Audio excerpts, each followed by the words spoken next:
The sun burned like fire over the prairie. The dry wind carried the scent of horses and gun oil as a hawk circled above the cracked earth. A woman was tied to a wooden fence, wrists swollen, lips parched, eyes half open, her dress hanging in tatters, dust and sweat clinging to her skin. Rachel Morton had not eaten, not even had a sip of water.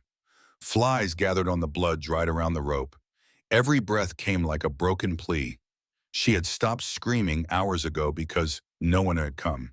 Now she whispered to the wind, her voice dry as sand, "Spread it open. Do it with force." The words sounded desperate, strange, broken between gasps. She was not begging for shame. She was begging for someone to cut the rope, to end her suffering.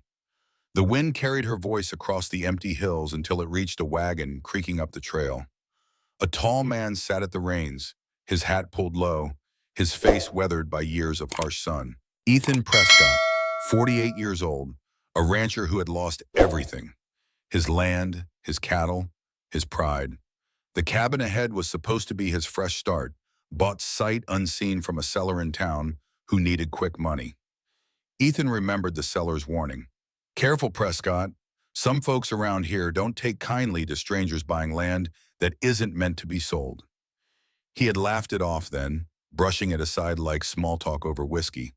But now that uneasy look in the man's eyes returned to him. Maybe this valley wasn't as quiet as he thought.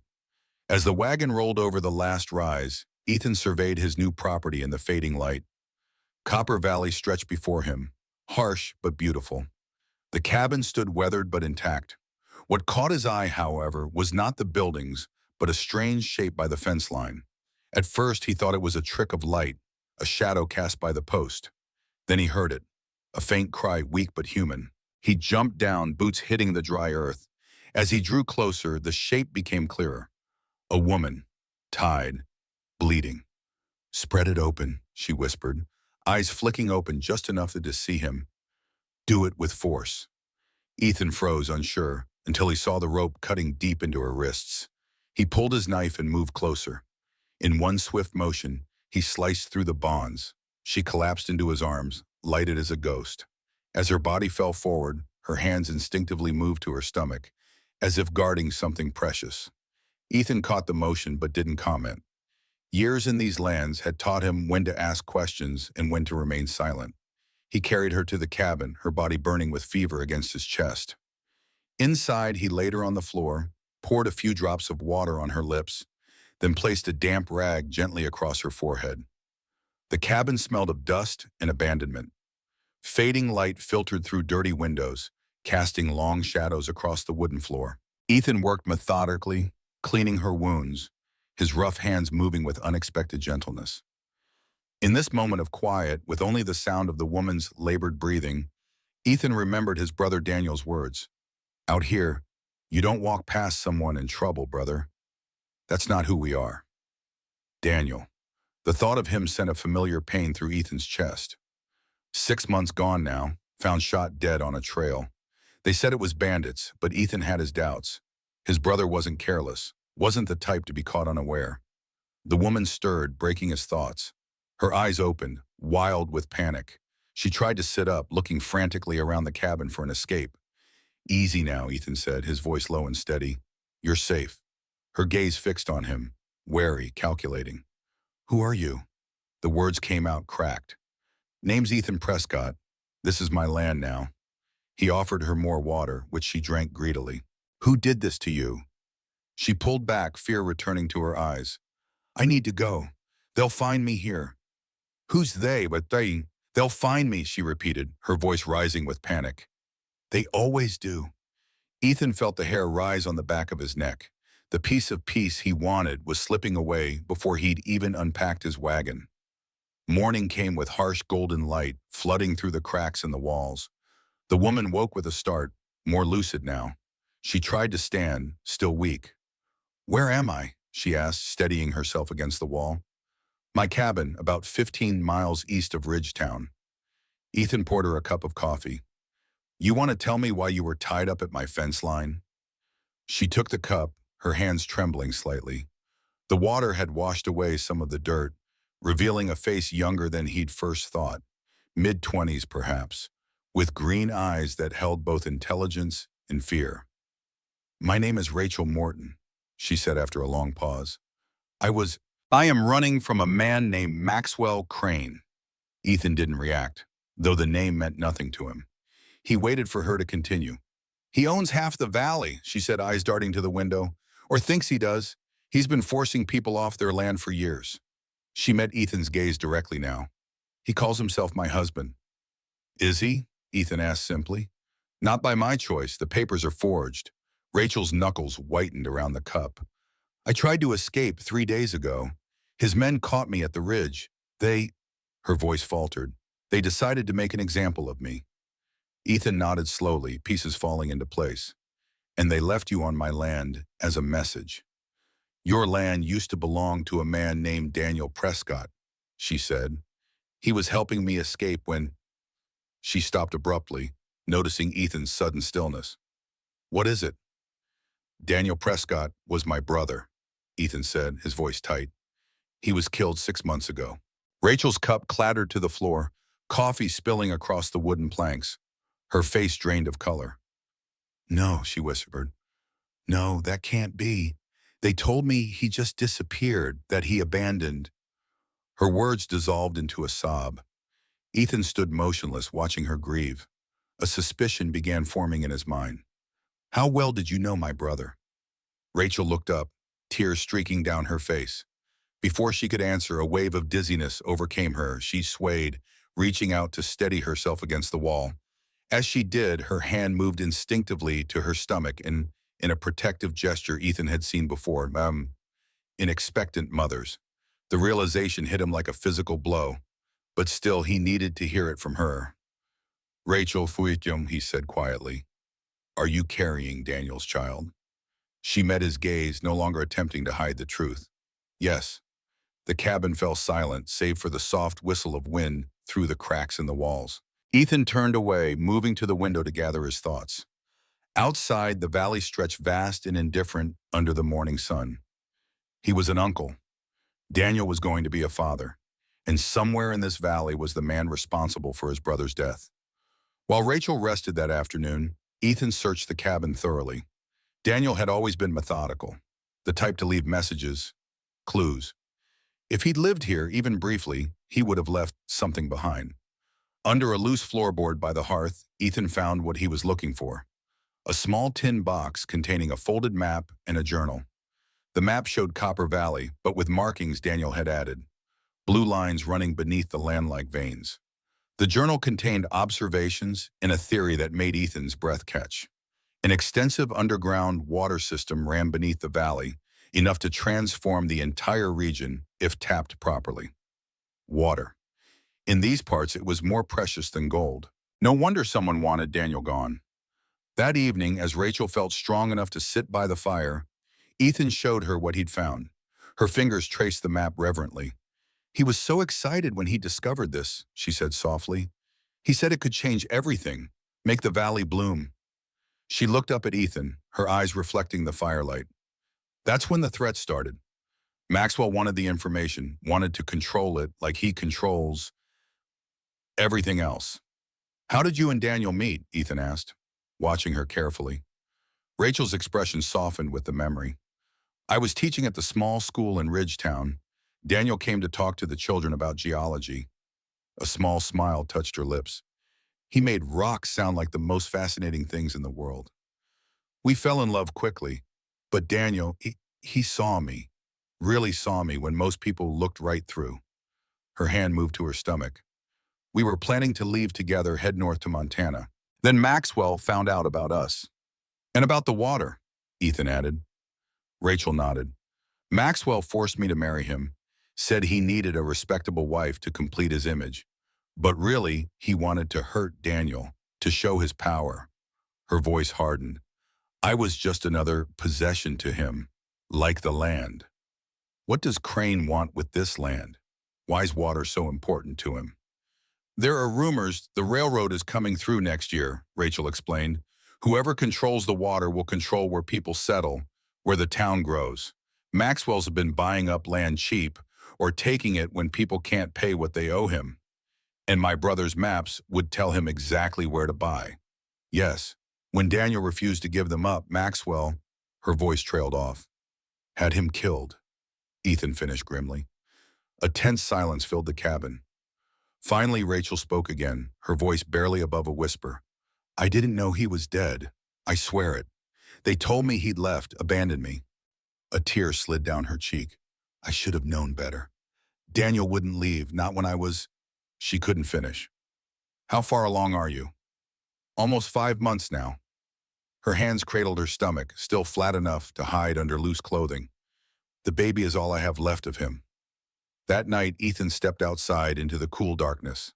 Stars crowded the sky, indifferent to the human dramas below. He took out Daniel's journal again, turning the pages slowly by the light of the moon. Near the back, he found a page with a single sentence written in his brother's neat hand. The truth is in the water.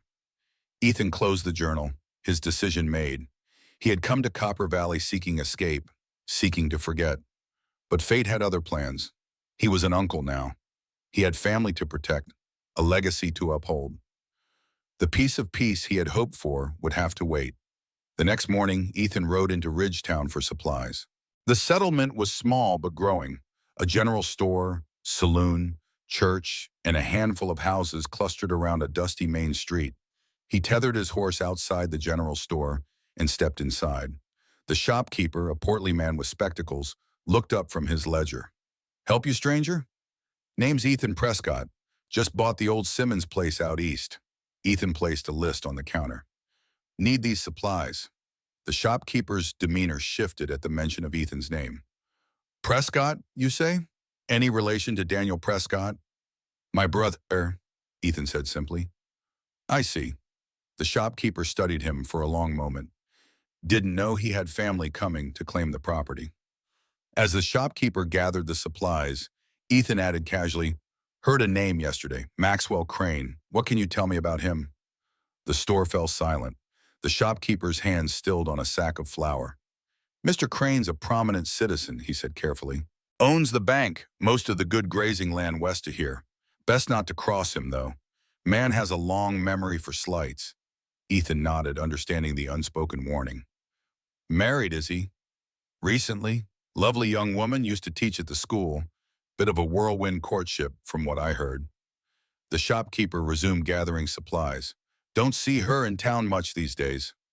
Outside the store, as Ethan loaded his purchases, an old man approached, leaning heavily on a walking stick. His face was deeply lined, his eyes milky with cataracts.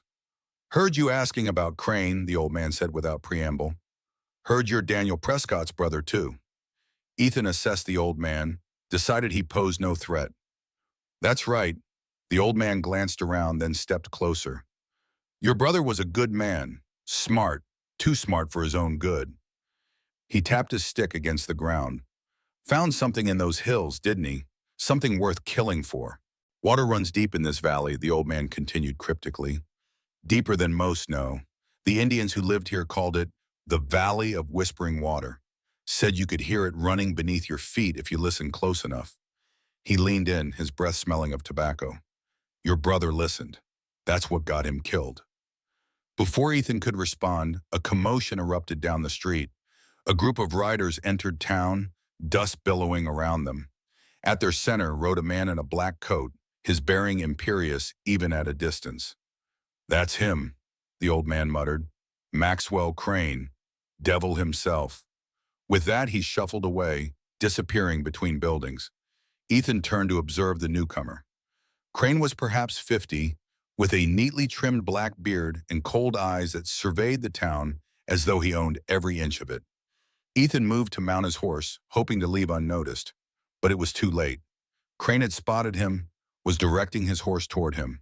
Their eyes met across the dusty street, and in that moment, Ethan knew. This was the man who had ordered his brother's death. Maxwell Crane reined his horse to a stop a few feet from Ethan. Up close, he exuded a cold authority, a man accustomed to being obeyed. You're new in town, Crane observed, his voice smooth as oil. Maxwell Crane, I own the bank here, among other interests. He extended a gloved hand. Ethan hesitated only briefly before shaking it. Ethan Prescott. A flicker of recognition crossed Crane's face, quickly masked. Prescott? Any relation to the previous owner of the old Simmons place? My brother, Ethan replied, watching Crane's reaction. Ah, yes. Tragic business. What happened to him?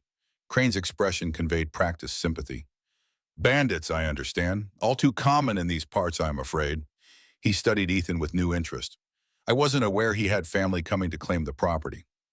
Just looking for a fresh start, Ethan said neutrally. Indeed. Well, should you find the burden of managing that land too much, my offer to purchase still stands. Your brother and I were in the negotiations before his unfortunate passing. Ethan doubted that very much, but he merely nodded. I'll keep that in mind. Crane's gaze lingered on him a moment longer. You have the look of him, you know, your brother. Same stubborn and set to the jaw. His smile didn't reach his eyes. Welcome to Copper Valley, Mr. Prescott. I'm sure we'll be seeing more of each other. With that, he turned his horse and rode toward the bank, his men following. Ethan watched him go, the encounter leaving him cold despite the hot sun overhead. Crane knew exactly who he was, had probably known the moment he'd arrived in the valley. The ride back to the cabin was tense. He arrived to find Rachel up and about, looking stronger. She'd swept the cabin and was cooking something over the fire. You shouldn't be exerting yourself, he said, unloading the supplies. I'm pregnant, not dying, she replied with a hint of spirit that reminded him of Daniel. Then she noticed his expression. What happened in town? Met your husband, Ethan said grimly. He knows I'm here. Fear flashed in Rachel's eyes. He saw you. Did he ask about me? No, but he knows who I am. Won't take him long to put the pieces together. Ethan began storing the supplies. We need to be ready. As dusk fell, Ethan secured the cabin, barring the door, checking sight lines from windows. Rachel watched him with concern. You're expecting trouble tonight. Ethan nodded. Crane's not the type to let threats fester. He'll want to size me up, see if I know anything about Daniel's maps. We could leave, Rachel suggested hesitantly. Head north like Daniel and I planned. And go where? Ethan asked. No, Rachel, I'm done running. This land was my brother's. It's mine now and it'll be his child someday. He met her gaze steadily. I'm staying. Rachel studied him, seeing echoes of Daniel and his determination. Then I'm staying too, she said quietly. I'm tired of running. The sound of hoofbeats interrupted their conversation. Multiple riders, moving fast. Ethan was on his feet instantly, dousing the lamp. Stay low, away from the windows, he instructed, moving to peer through a crack in the shutters. In the pale moonlight, he counted 5 riders approaching the cabin. At their head rode Maxwell Crane, his black coat catching the moonlight like a raven's wing. The riders stopped about 20 yards from the cabin. For a long moment, there was silence. Then Maxwell Crane's voice cut through the night. Ethan Prescott, I believe you have something that belongs to me. 2 things, in fact. Ethan didn't respond, watching through the crack as Crane dismounted.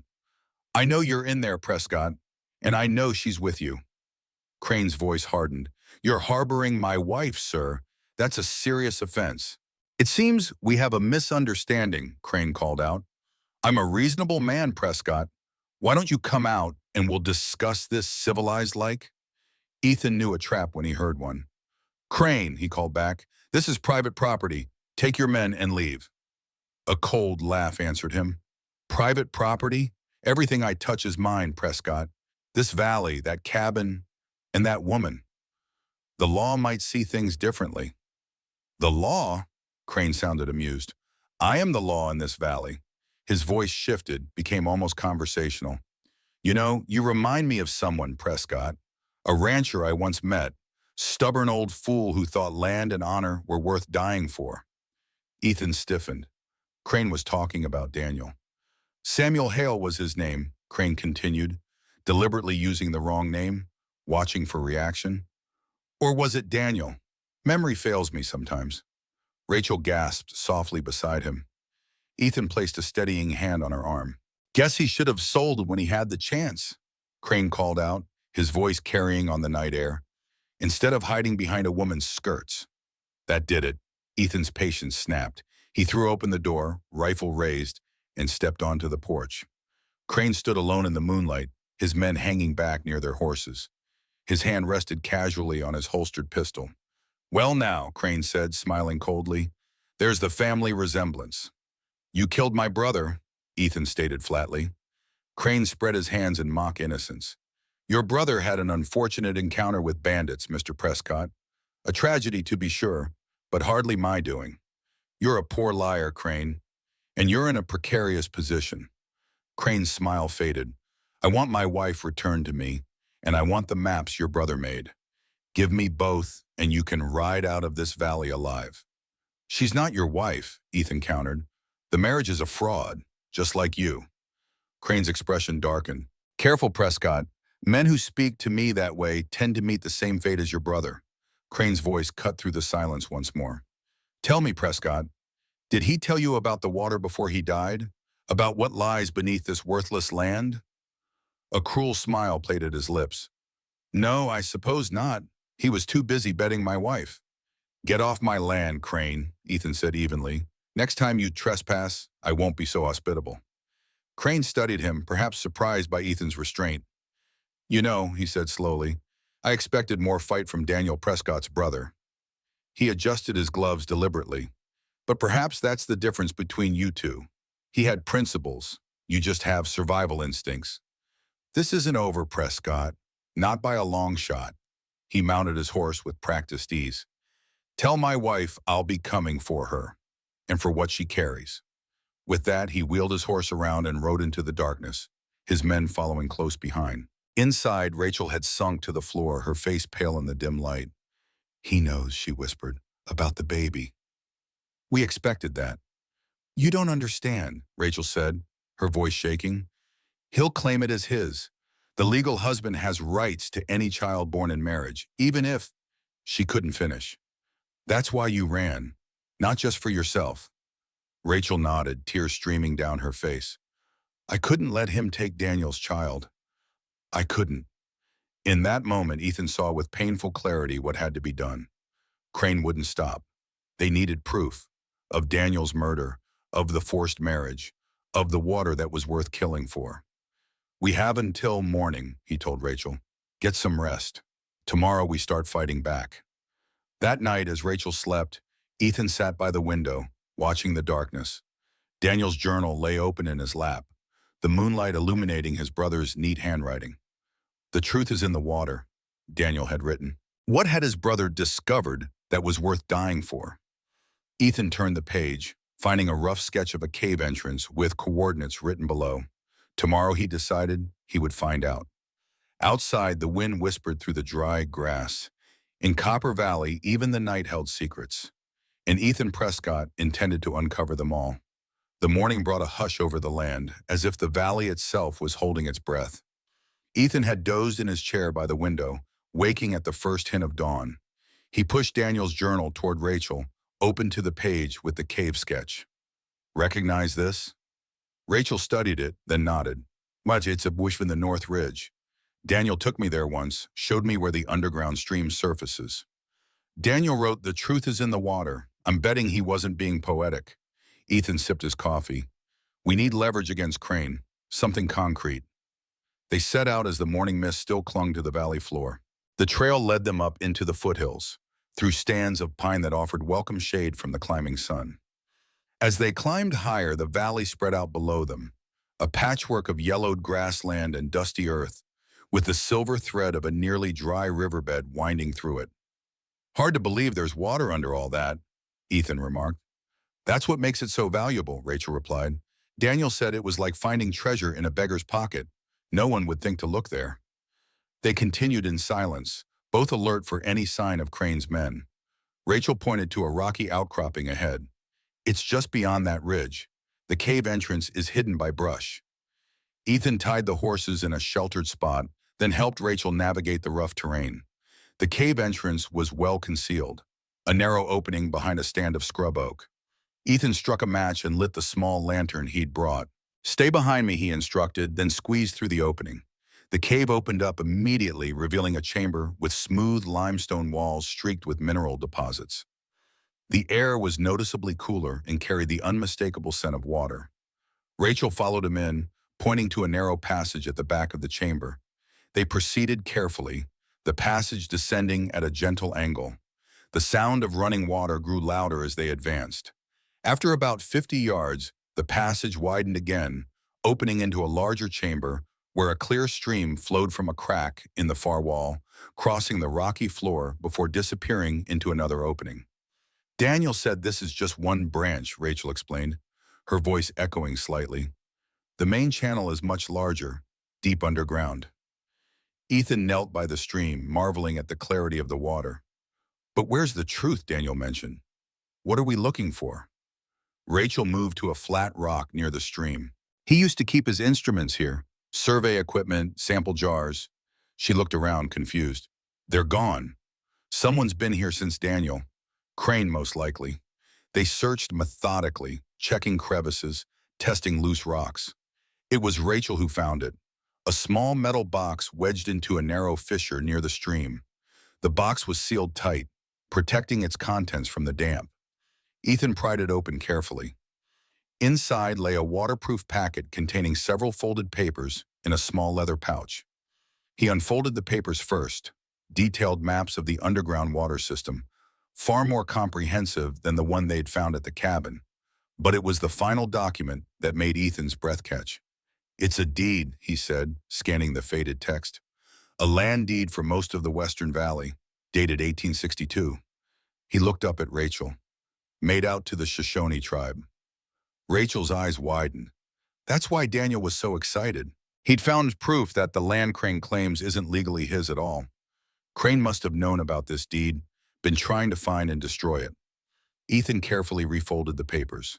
With this, we could challenge his ownership of half the valley. Ethan opened the leather pouch next, finding a heavy brass key and a small note in Daniel's handwriting. Safety deposit box number 7, Ridgetown Bank. For Rachel, if I don't return. They looked at each other, understanding dawning.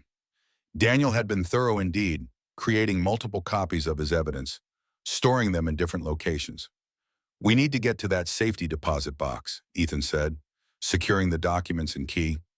A sudden noise from the entrance made them freeze, the unmistakable sound of a boot on stone. They were not alone. Ethan doused the lantern immediately, plunging them into darkness. He pulled Rachel behind a large boulder, his hand covering her mouth to silence her gasp.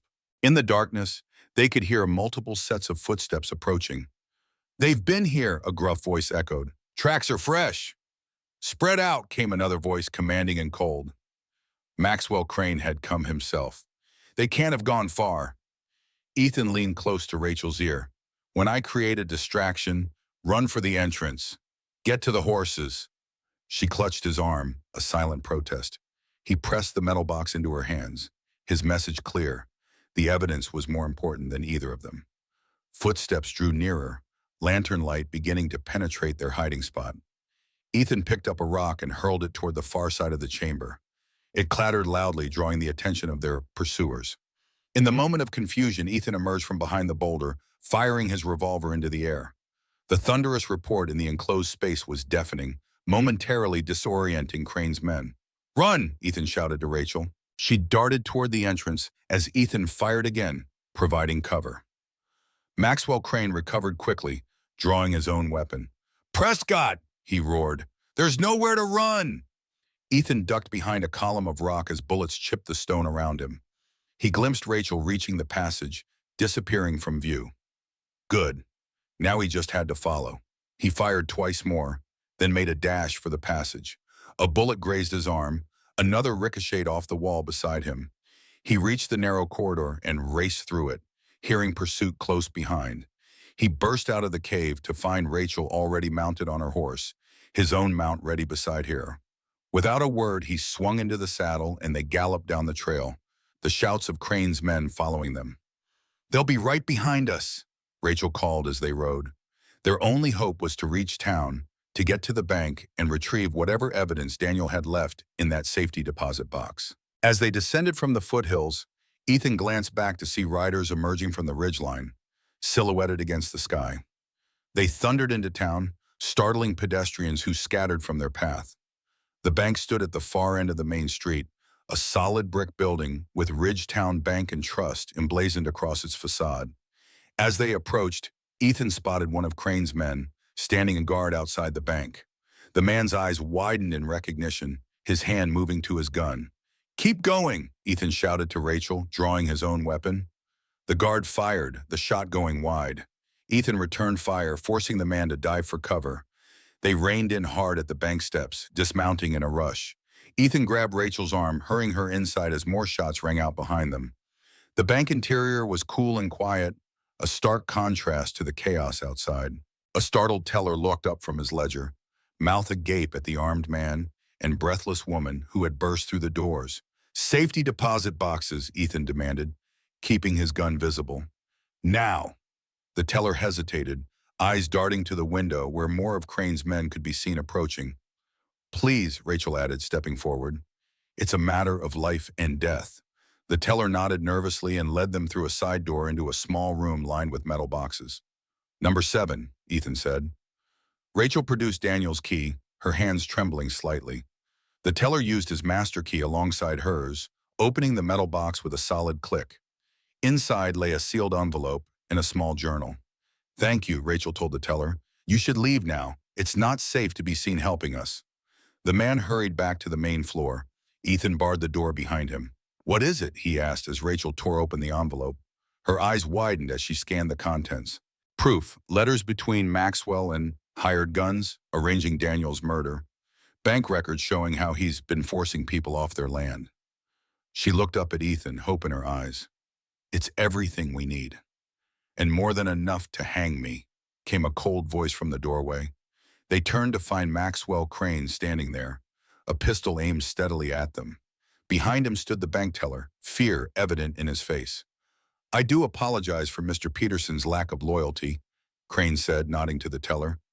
"But when a man owes as much money as he does, his allegiances become flexible." "It's over, Crane," Ethan said evenly. "We have the deed, we have the letters. The law will see you hang for what you've done." Crane's laugh was devoid of humor. "The law? In case you haven't noticed, Prescott, I am the law in this town." His gaze shifted to Rachel.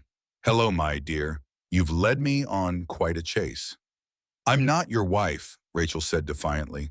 "The marriage was forced, the papers forged." "Details," Crane dismissed with a wave. "What matters is possession. And currently I possess this town, this bank, and soon I'll possess you again." His eyes dropped to her midsection. "Along with what you carry." Outside, a commotion erupted, shouts and horses approaching at speed. Crane's attention wavered for a split second, his gaze flicking to the window. It was all the opening Ethan needed. He lunged forward, knocking Crane's gun aside as it discharged, the bullet embedding itself in the wall. They grappled, crashing against the row of safety deposit boxes. Crane was strong for his age, fighting with the desperation of a man who knew he had everything to lose. "Rachel, run!" Ethan shouted, struggling to keep Crane's gun pointed away from them both. They tumbled to the floor, the gun between them, each fighting for control. Ethan's head cracked against the hard floor, stars exploding in his vision. Crane seized the advantage, bringing the gun barrel up toward Ethan's face. A shot rang out, deafening in the small room. For a moment, Ethan thought he was dead. Then he felt Crane's body go slack above him. He shoved the man aside and looked up. Rachel stood in the doorway, Ethan's fallen revolver in her hand, smoke still curling from the barrel. Her face was pale but composed, her aim steady despite the trembling in her voice. "He was going to kill you," she said simply. "I couldn't let that happen. Not again." Before Ethan could respond, more gunshots sounded from outside.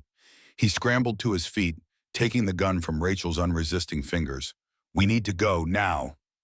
Through the front windows, they could see a chaotic scene unfolding in the street, Crane's men exchanging fire with another group of riders who had just arrived. "That's Sheriff Morrison," Rachel said, recognizing the lead rider. Daniel trusted him. Ethan assessed the situation quickly. "We can't stay here. Crane's men will be looking for us, and we don't know yet which side the sheriff is on." They slipped out the bank's side entrance into an alley. Their horses were gone, likely scattered in the commotion. Ethan led Rachel behind the row of buildings, away from the gunfight. "Where are we going?" Rachel asked, clutching the precious documents. Back to the cabin, Ethan decided. It's defensible and they won't expect us to return there. He glanced at her with concern. Can you make it? It's a long walk. Rachel straightened, determination evident in every line of her body. I've come this far. I'm not stopping now. As they crested a small rise outside of town, Ethan paused to look back. Smoke was rising from somewhere near the bank, and the distant pop of gunfire could still be heard. Crane is dead, Rachel said, the reality of it settling on her shoulders. I killed him. Ethan turned to her, seeing not just the brave front she presented, but the turmoil beneath. You saved my life. You saved your child's future. I never thought I could, she trailed off. I know, Ethan said gently. Daniel knew too. That's why he trusted you with everything, his discoveries, his child. He knew what you were capable of when it mattered most. Rachel nodded, taking a deep breath. Her hand moved to her stomach, a protective gesture that had become familiar. What happens now? Ethan looked toward the distant outline of his cabin on the eastern horizon. Now we get these documents somewhere safe. Then we face whatever comes next. Together they set off across the open grassland, two figures small against the vast landscape. Behind them, Ridgetown was in chaos. Ahead lay uncertainty, but also possibility. A chance to honor Daniel's legacy, to bring truth to light, to build something new from the ashes of the past. The afternoon sun beat down mercilessly as they walked, but Ethan noted with grim satisfaction that dark clouds were building in the west. The promise of rain. Perhaps the first of many changes coming to Copper Valley. 3 days had passed since Maxwell Crane's death. 3 days of watchful silence, of healing, of waiting for the other boot to drop. Ethan and Rachel had made it back to the cabin well after nightfall, exhausted but alive. The precious documents from Daniel's safety deposit box tucked securely in Rachel's shawl. Now, as the first light of dawn filtered through the cabin windows, Ethan sat at the small table, spreading out the papers they'd recovered. Maps, letters, bank records, the evidence of Crane's crimes laid bare. But it was the land deed that held his attention most. Yellowed with age, its ink faded but still legible. The seal of the United States government and the signature of a long-dead Indian Affairs commissioner confirmed its authenticity. The door to Daniel's bedroom creaked open. Rachel appeared, wrapped in a blanket, despite the already warm morning. She'd been sleeping poorly, haunted by what she'd done. Ethan understood. Taking a life, even one that deserved taking, left a mark on the soul. Any sign of them? She asked, her voice still rough with sleep. Ethan shook his head. Road's been quiet. No sign of Crane's men or the sheriff. He pushed a cup of coffee toward her. Drink, you need your strength. She sat across from him, cradling the cup in both hands. They'll come eventually. They have to. Someone has to answer for his death. When they do, we'll be ready. Ethan tapped the deed. This changes everything. Half the valley legally belongs to the Shoshone. Crane's claims to the land, the loans he made against it, all fraudulent. Do you think it will matter? The law hasn't exactly been friendly to the Indians around here. It's leverage. Ethan gathered the papers, securing them in Daniel's leather portfolio. And right now, leverage is what we need. They ate a simple breakfast in companionable silence. Through the window, Ethan observed a hawk circling above the distant hills, riding the thermals with effortless grace. Something in its freedom called to him, reminded him of what he'd lost and what he now fought to protect. I've been thinking, Rachel said suddenly, about what happens after. Ethan looked at her, waiting. If we survive this, if we clear Daniel's name and secure his land, what then? Her hand moved unconsciously to her stomach. This child will need a father. The statement hung in the air between them. Ethan hadn't let himself think that far ahead. Survival had been their only concern. I'm not Daniel, he said finally. I can't be what he was to you. I'm not asking you to be. Her gaze met his, steady and clear. But this child is your blood too. And she hesitated. I have nowhere else to go. Before Ethan could respond, the distant sound of hoofbeats reached them. He was on his feet instantly, reaching for his rifle. Someone's coming, single rider, moving fast. He moved to the window, peering through a gap in the curtains. It's a boy, teenager by the look of him. Rachel joined him at the window. That's Tommy Wells. He works for the livery stable in town. The boy reined in his lathered horse before the cabin, nearly tumbling from the saddle in his haste. Ethan opened the door, rifle held casual but ready at his side. "Mr. Prescott?" The boy was breathless, his young face flushed with exertion. "Sheriff Morrison sent me. Said to tell you they're coming. Crane's brother arrived from Denver yesterday. Brought 20 men with him. They're saying you and Miss Rachel murdered Maxwell." He swallowed hard. "They're forming a posse, coming to hang you both." Ethan felt a cold weight settle in his stomach. "When?" "Noon. Sheriff's trying to hold them off, but—" The boy shook his head. "He said to tell you to run. Head for Fort Collins. He'll try to meet you there in a week." Ethan glanced at the sun, already climbing toward its zenith. They had 3 hours at most. "Thank you, boy."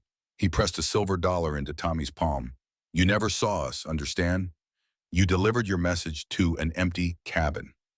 The boy nodded solemnly, pocketing the coin. "My pa says Mr. Crane was a devil. Says whoever shot him did God's work." He mounted up, turning his horse back toward town. "Good luck, mister." Inside, Rachel was already moving, gathering essentials with practiced efficiency. "We'll need food, water, the documents," she said, her voice calm despite the fear in her eyes. "The trail north through Wolf Canyon is our best chance.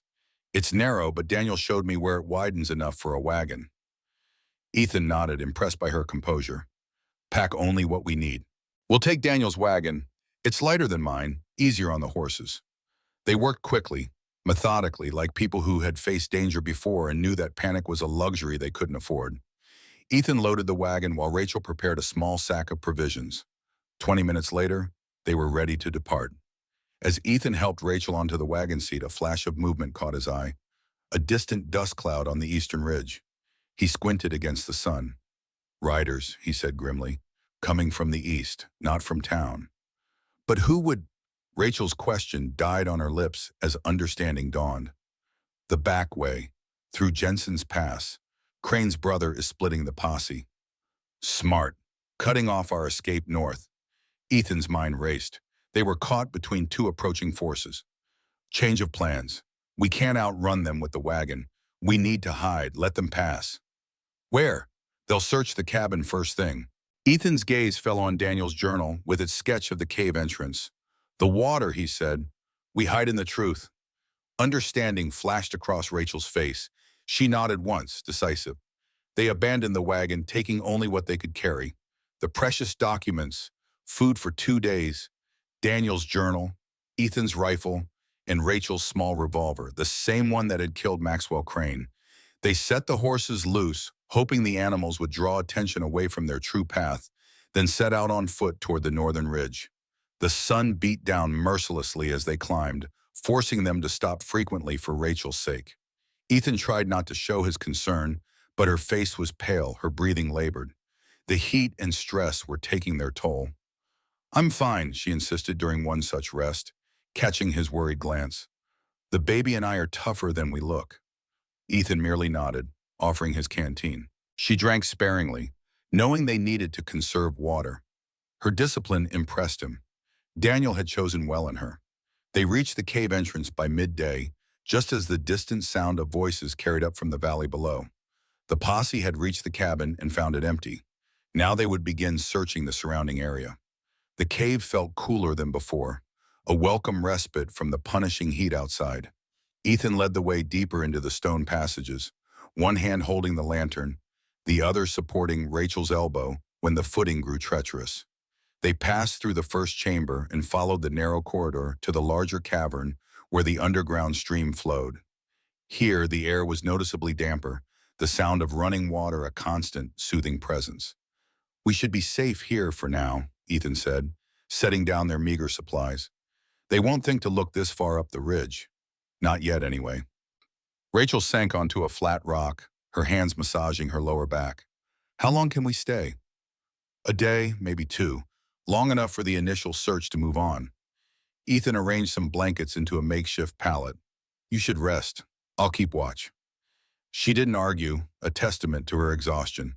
Within minutes of lying down, she was asleep, one hand protectively cradling her stomach even in slumber. Ethan settled near the cave entrance, rifle across his knees, and prepared for a long vigil. As the hours passed, he found his thoughts returning to Rachel's question from that morning. What happens after? If they survived, a significant if, what then? He had come to Copper Valley seeking solitude, seeking to escape the memories that haunted him. Instead, he had found responsibility. A woman carrying his brother's child, a legacy to protect, a wrong to right. The sun was setting when Rachel woke, looking more rested. She joined Ethan at his watch post, accepting a piece of jerky and a hardtack biscuit with murmured thanks. Any sign of them? She asked between careful bites. They searched the area around the cabin most of the afternoon. Smaller groups are now combing the hills. One passed about half a mile south a few hours ago. He nodded toward the darkening valley below. They've set up camp near the cabin. Looks like they're settling in for the long haul. Rachel chewed thoughtfully. James Crane is nothing if not persistent, just like his brother. You know him? Of him. Maxwell mentioned him occasionally. Younger by 10 years, but cut from the same cloth. A businessman in Denver. Railroads, I think. She shuddered slightly. Maxwell always said James was the truly dangerous one. Wonderful, Ethan muttered. He shifted to look at her directly. The documents we found. If we can get them to the right authorities, federal marshals perhaps, would you testify? Against the Cranes, against what they did to you and Daniel? Rachel's gaze didn't waver. Yes, for Daniel, for his child. A small smile touched her lips. He would be proud of you, you know, for what you're doing. Ethan looked away, uncomfortable with the praise. I'm just trying to clean up a mess, nothing noble about it. You could have left. The moment you found out who I was, what trouble I brought, you could have walked away. Her hand found his in the growing darkness, but you didn't. That's something Daniel would understand. The simple touch of her hand on his felt strangely intimate in the confines of the cave. Ethan withdrew gently, standing to check the valley once more. Twilight had given way to full darkness now, the posse's campfires visible as pinpricks of orange light in the distance. We should sleep in shifts, he said, businesslike. I'll take first watch. Wake you in 4 hours. Rachel nodded, understanding his retreat. She returned to her makeshift bed, leaving Ethan alone with his thoughts and the quiet murmur of the underground stream. The night passed without incident. At dawn, Ethan made a careful reconnaissance of the area around the cave entrance. The main posse was still camped near the cabin, but smaller search parties were visible on the ridges to the east and west. They were being methodical, tightening the noose. We need to move, he told Rachel when he returned. They'll find this place eventually. Where? They're watching all the main trails out of the valley. Ethan spread Daniel's map on a flat rock. Your husband was thorough. He mapped not just the water, but the old Indian trails too. Look. He traced a thin line that wound through the western mountains. This trail isn't on any official maps.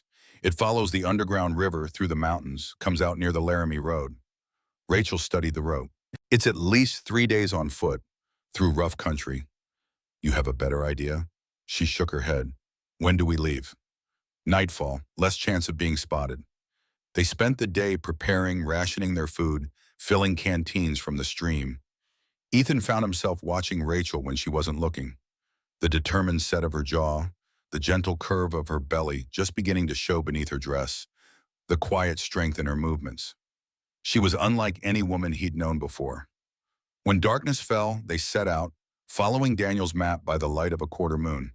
The trail was faint, often disappearing altogether, forcing them to navigate by landmark and instinct. Ethan led the way, one hand often reaching back to steady Rachel on the more treacherous sections. They traveled through the night, stopping only when the first hint of dawn threatened to expose them on the open hillside. Ethan found a sheltered hollow beneath an overhanging rock. Not quite a cave, but enough to conceal them from distant observers. Rest, he told Rachel. I'll keep watch. You've barely slept, she protested. You need rest too. I'll manage. He positioned himself at the edge of their shelter, where he could observe the valley below without being seen. Rachel sighed but didn't argue further. She settled onto the ground, using her small pack as a pillow, and was soon asleep. Ethan watched her for a moment, noting how the tension eased from her face in slumber, making her look younger, more vulnerable. The valley spread out before him. Copper Valley, named for its rich deposits rather than its appearance, which was predominantly gold and brown. From this height, he could see its contours more clearly, the pattern of ridges and gullies, the meandering path of the nearly dry riverbed. It was, despite everything, beautiful in its harsh way. Something Daniel had written came back to him. Water is the true wealth of this land. His brother had understood something fundamental about this place, had seen its potential beyond the immediate value of mineral rights or grazing land. Ethan must have dozed despite himself, for he woke with a start to find the sun high overhead and Rachel gone from their shelter. Panic surged through him until he spotted her a few yards away, gathering something from amid the rocks. Juniper berries, she explained when she returned, showing him a small handful of blue-black fruits. And wild onions. Not much, but they'll extend our supplies. Ethan was impressed despite himself. You know the land. Daniel taught me. She sat beside him, sorting her harvest. He said a person should understand the place they live, its gifts and its dangers. Sounds like him. Ethan scanned the valley below. No sign of pursuit, but that didn't mean they weren't out there.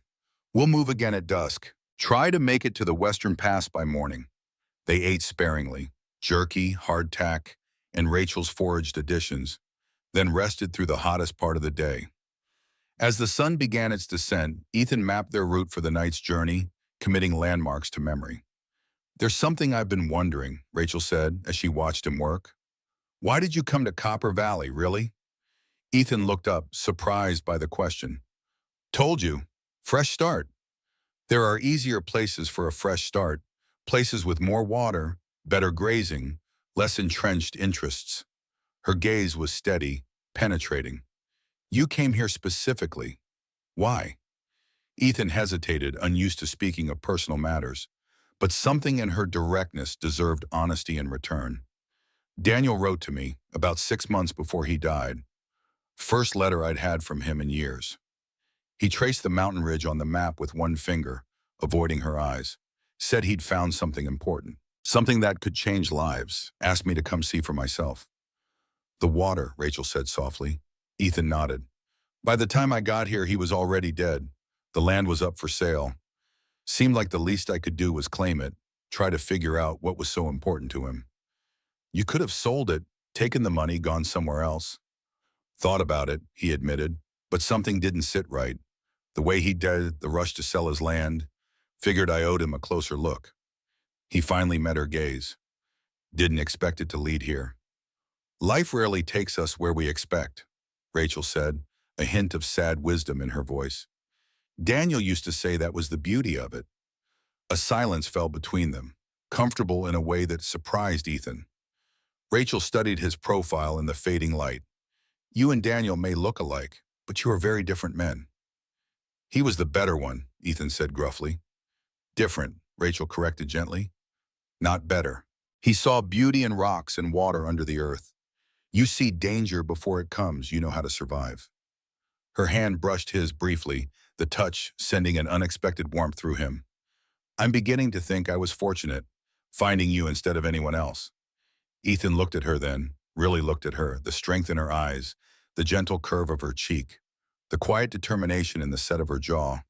For the first time, he saw her not just as Daniel's woman, not just as someone to protect, but as Rachel herself. The realization unsettled him more than he cared to admit.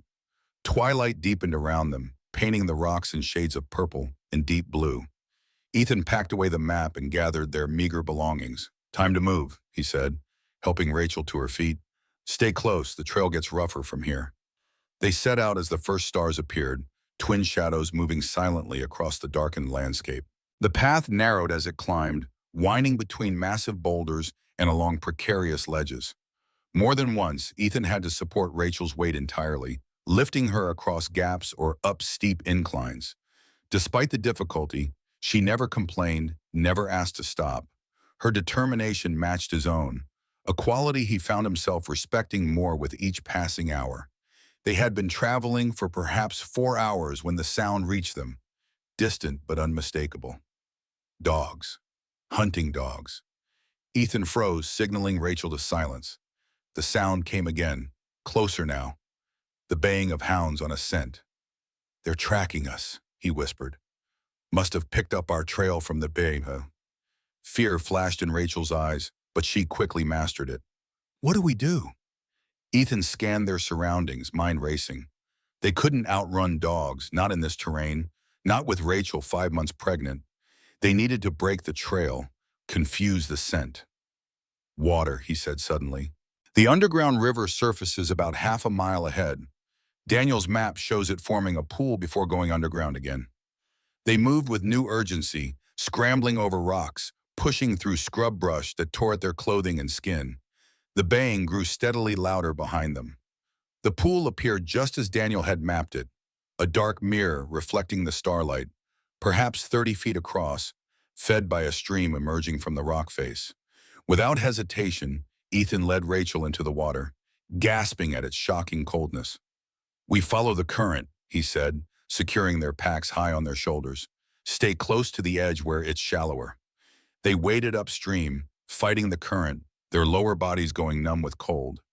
After 100 yards, Ethan spotted what he was looking for, a narrow ledge running along the rock wall just above the waterline.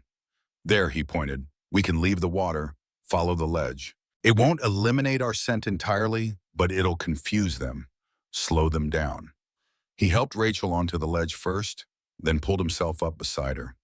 The stone was slick with spray, requiring careful balance as they edged along it. Behind them, the dogs' baying echoed off the canyon walls, still following their original trail. The ledge led them to a small grotto cut into the rock face, barely visible in the darkness. Inside, the space widened enough for them to stand upright, though Ethan had to stoop slightly. We'll rest here, he decided. Wait for them to pass. They'll follow our trail to the water, lose the scent there. Rachel sank to the ground, her sodden skirts clinging to her legs, teeth chattering with cold. Ethan shrugged out of his jacket, draping it around her shoulders despite her protests. You need it more, he insisted. The baby needs it. They huddled in silence as the sounds of pursuit drew nearer. First the dogs, their excited baying echoing through the canyon, then the shouts of men urging them on. Ethan's hand found his rifle, checking its action by feel in the darkness. The weapon had gotten wet, but not completely soaked. It would fire if needed. The searchers reached the pool, their lanterns casting eerie reflections on the water's surface. Ethan counted 6 men and 4 dogs, all focused on the spot where he and Rachel had entered the water. They went in here, one man called. Dogs say so. But where'd they come out? Another responded. Check both sides of the pool. For an agonizing hour, they watched as the posse searched, the dogs running back and forth along the shoreline, confused by the broken scent. Eventually, the men split up, 4 continuing along their original trail, 2 following the stream bed downstream. None thought to look up, to the ledge that had provided their escape. When the last lantern light had disappeared and the sounds of pursuit had faded into the distance, Ethan finally relaxed his grip on the rifle. That was too close, he murmured. Rachel nodded, her face pale in the dim light filtering into their hiding place. They're not going to give up, are they? No, not while they think we're still in the valley. He considered their options. We need to change the plan. They'll be watching all the passes now, expecting us to try to leave. So what do we do? Ethan was silent for a long moment, weighing their dwindling choices. We go back, he said finally. Back? To the cabin? Rachel stared at him in disbelief. That's the first place they'll look. Exactly. Which means it's also the last place they'll look again. He pulled out Daniel's map, squinting at it in the darkness. There's another route, south then east, circling around to approach the cabin from the opposite direction. They'll never expect it. Why go back at all? Why not just keep running? Because running doesn't solve anything. Crane's brother will just keep sending men after us. Ethan folded the map decisively. We need to end this. And to do that, we need what we left at the cabin. What did we leave? Leverage, Ethan said grimly. They rested until dawn, their clothes drying stiffly in the cool air of the grotto. When first light made travel possible, they set out again, moving carefully along game trails and dry creek beds to avoid leaving obvious signs of passage. The new route was longer, more circuitous, taking them through areas of the valley Ethan had never seen before. The terrain grew increasingly rugged as they climbed higher into the foothills, forcing them to move slowly, conserving their strength. By midday, they had reached a vantage point overlooking much of Copper Valley. In the clear air, they could make out tiny figures moving near the cabin, the posse still searching the immediate area. Further west, another group of riders moved along the ridgeline, methodically covering ground. "They're thorough," Rachel observed. "James Crane must have offered a substantial reward." "It's not about money," Ethan replied. "It's about control. The Cranes can't afford to let anyone challenge them and live." He studied the valley, plotting their approach. "We'll circle around through Devil's Canyon, come up on the cabin from the south after dark." They continued their journey through the afternoon, stopping only when necessary for Rachel to rest. The heat was oppressive, the sun a merciless presence beating down on the exposed landscape. What little water remained in their canteens grew warm and unpalatable, but they sipped it sparingly, knowing there would be no opportunity to refill until they reached the cabin. As the sun began its descent behind the western mountains, casting long shadows across the valley, Ethan called a halt in a small stand of juniper trees. From there, they could observe the cabin without being seen, waiting for full darkness before making their final approach. "What exactly is this leverage you mentioned?" Rachel asked as they shared the last of their jerky. "When I first arrived at the cabin, I hid something. Something valuable." Ethan chewed slowly, measuring his words. "After Daniel wrote to me, I did some investigating of my own, found out about Crane, about his business dealings, obtained certain documents that might interest his brother." Rachel's eyes widened slightly. "What kind of documents?" "Banking records, proof that the Crane brothers have been defrauding their investors for years." A grim smile touched Ethan's lips. "James Crane has more to lose than his brother did. A lot more." "So that's your plan? Blackmail?" "I prefer to think of it as negotiation." Ethan's expression hardened. "We have evidence that could destroy the Cranes. They have men hunting us. Seems like there's room for an arrangement." Where Rachel studied him in the fading light. "You're not what I expected," she said finally. "What did you expect?" "I don't know. From the way Daniel described you." She shrugged. "Someone simpler, perhaps. More straightforward." "People change," Ethan said flatly. "Life has a way of seeing to that." Darkness fell fully, the valley disappearing into shadow. Only the cabin remained visible, a darker shape against the night sky. No lights burned within it. The posse had clearly moved on to search elsewhere, confident their quarry had fled the area. "Time to move," Ethan said, helping Rachel to her feet. "Stay low, follow my lead. If anything happens, don't wait for me. Head for the trees south of the property line, then east toward town. Sheriff Morrison will help you if you can reach him."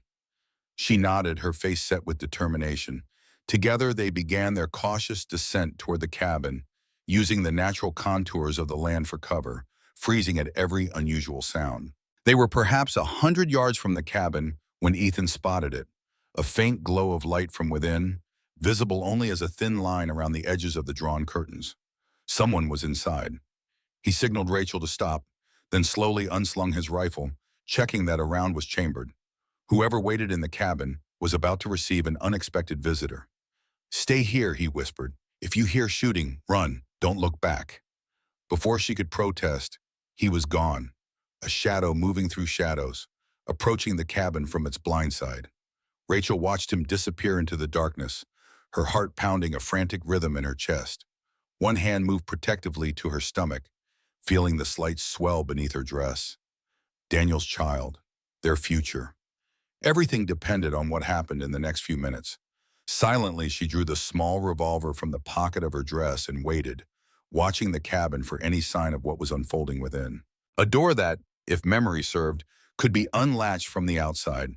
Inside the cabin, Ethan sat rigidly in the chair indicated by Crane, his mind racing. He needed to buy time, keep Crane's attention focused on him, away from the search outside. "I understand your anger," Ethan said, measuring each word. "Your brother was murdered. You want justice." James Crane studied him with clinical detachment, as one might observe an insect under glass. "Justice? An interesting concept from a man who harbored his brother's mistress after she shot my brother in cold blood." "Self-defense," Ethan countered. "Your brother was about to kill me. So says the accomplice."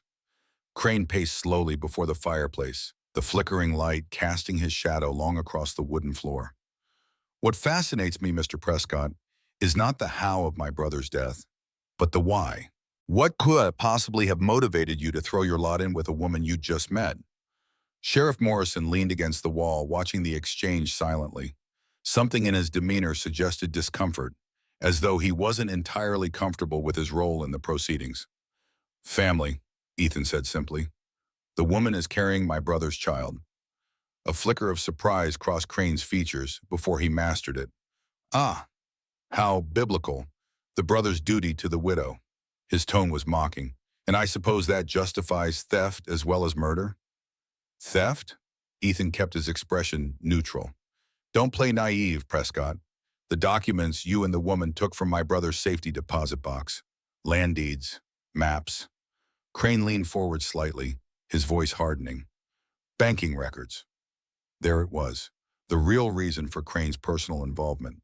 Not vengeance for a brother, but protection of his own interest. Interesting that those concern you more than your brother's death, Ethan observed. Crane's smile didn't reach his eyes. Business and family are inseparable in my world, Mr. Prescott. An attack on one is an attack on both. He gestured to the sheriff. That's why Sheriff Morrison here has been so helpful in organizing this manhunt. He understands that stability in the folly benefits everyone.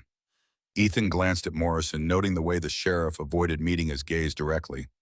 And what's your price, Sheriff? What does selling justice cost these days? Morrison shifted uncomfortably, but said nothing. Crane answered for him. The sheriff has a large family to support on a modest salary.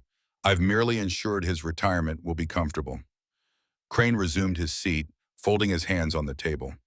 Now let's discuss terms, the documents for your life. And Rachel? The woman who murdered my brother? Crane's expression hardened. Her fate is non-negotiable. Outside, Rachel had reached the root cellar door. Years of neglect had left the wood warped and the hinges rusted, but she remembered how Daniel had shown her the trick to opening it silently, lifting slightly as she turned the handle to prevent the scrape of wood on wood. The darkness beneath was absolute, but her hands remembered the way, feeling along the earthen wall to the narrow steps that led up to the kitchen. She moved with exquisite care, testing each step before committing her weight to it, mindful of the small life she carried. At the top of the stairs, a thin line of light marked the door into the kitchen. She pressed her ear against the wood, listening. Voices from the main room. Ethan's measured tones, another man's cultured accent that must belong to James Crane, and occasionally the deeper rumble of Sheriff Morrison. Rachel eased the door open a fraction of an inch, then paused, listening for any reaction. When none came, she opened it just enough to slip through, finding herself in the darkened kitchen. The main room lay just beyond, separated only by a partial wall. From her position, Rachel could see Ethan seated at the table, his back to her. Across from him sat a man who could only be James Crane. The family resemblance was striking, though this man was leaner, more refined than his brother had been. Sheriff Morrison stood by the fireplace, his expression troubled. Of the deputy, there was no sign. Still outside, searching for her, she presumed. Rachel drew her small revolver, checking that it was loaded. 5 bullets, 1 spent, 5 remained. Enough if her aim was true. But could she do it again? Take another life? The memory of Maxwell Crane's body going slack above Ethan flashed through her mind. The smell of gunpowder, the weight of the revolver in her hand. She had acted then on instinct.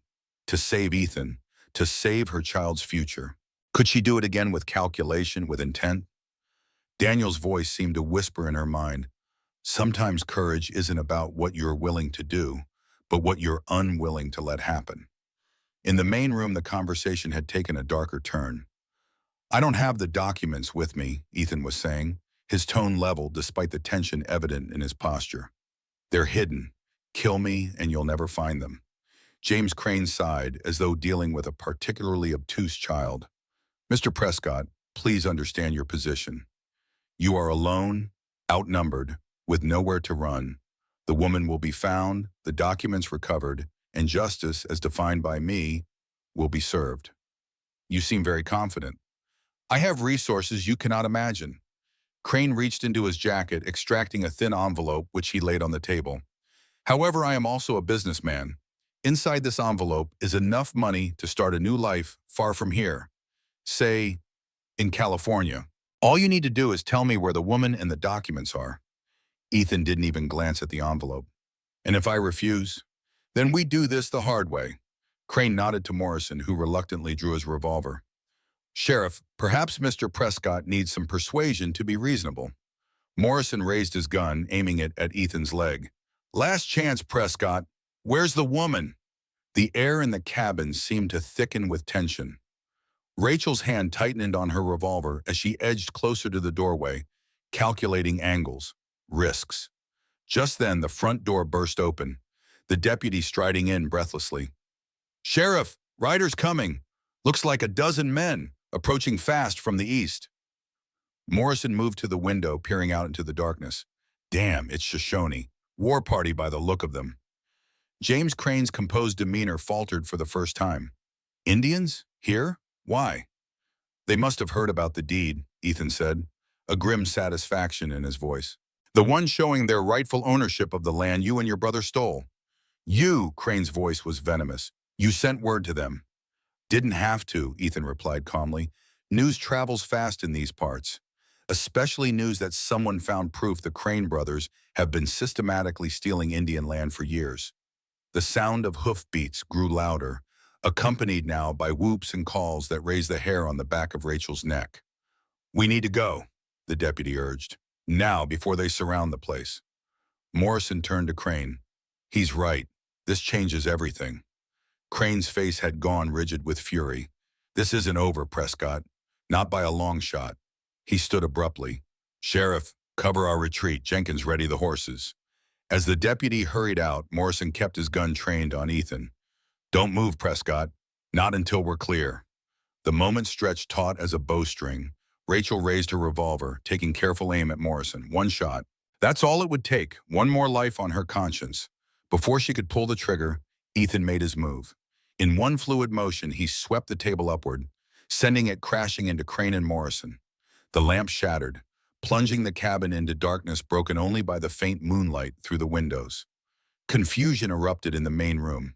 Shouts, the sound of furniture overturning, a gun firing with a deafening report in the confined space. Rachel could no longer see clearly what was happening, could only make out shadowy figures grappling in the darkness. Outside, the approaching riders were nearly upon them, their cries echoing through the night air. The deputy shouted something from the porch, his voice high with fear. Rachel stepped fully into the doorway, her revolver raised. Ethan! A figure detached itself from the struggle, moving toward her voice. Rachel! Down!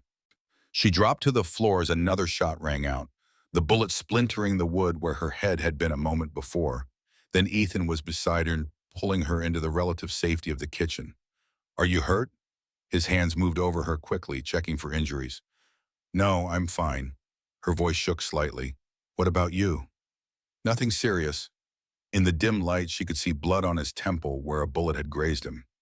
We need to move. Now, before... The front door crashed open again, silhouetting multiple figures. Not the deputy or Crane, but the Shoshone war party, rifles and bows at the ready. Surrender! A commanding voice called in accented English. All who stand on Shoshone land! In the kitchen, Ethan and Rachel froze, caught between the Shoshone before them and Crane and Morrison somewhere in the darkened main room. Ethan Prescott! The voice called again. We come for you! Ethan tensed, then slowly rose to his feet, his hands raised. I'm Ethan Prescott, he said calmly. I have something that belongs to your people. A tall figure stepped into the cabin, moonlight glinting off the rifle in his hands and the eagle feather in his hair. Behind him, other warriors spread out, securing the room. I am Chief Running Elk, the man said. Where is the paper that speaks of our land? Before Ethan could answer, a shot rang out from the shadows. Running Elk staggered, clutching his shoulder. His warriors returned fire immediately, filling the cabin with smoke and the deafening report of multiple weapons. Ethan threw himself over Rachel, shielding her with his body as bullets splintered wood all around them. The firefight was brief but intense, ending as suddenly as it had begun. When silence fell in, Ethan cautiously raised his head. The main room was hazy with gun smoke, making it difficult to see clearly. Several figures moved through the gloom, Shoshone warriors checking the fallen. Crane, Ethan called.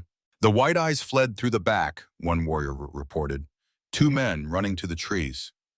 Running Elk sat on the overturned table, another warrior binding his wounded shoulder. Despite the injury, his gaze was steady, focused on Ethan and Rachel as they emerged from the kitchen. You have something of ours, he stated. Not a question, Ethan nodded. A deed, proving the Western Valley belongs to the Shoshone, not to the Cranes, not to any white man. Running Elk's eyes narrowed. Show me. Rachel watched as Ethan retrieved Daniel's portfolio from its hiding place beneath a loose floorboard. The deed had been there all along, hidden in plain sight, while they led their pursuers on a wild chase through the hills. Ethan handed the yellow document to Running Elk, who examined it carefully in the light of a newly lit lantern. The chief's expression remained impassive, but something changed in his eyes, a spark of recognition, of validation. This is what my father spoke of, he said finally, the paper that was taken when the soldiers came. He looked up at Ethan.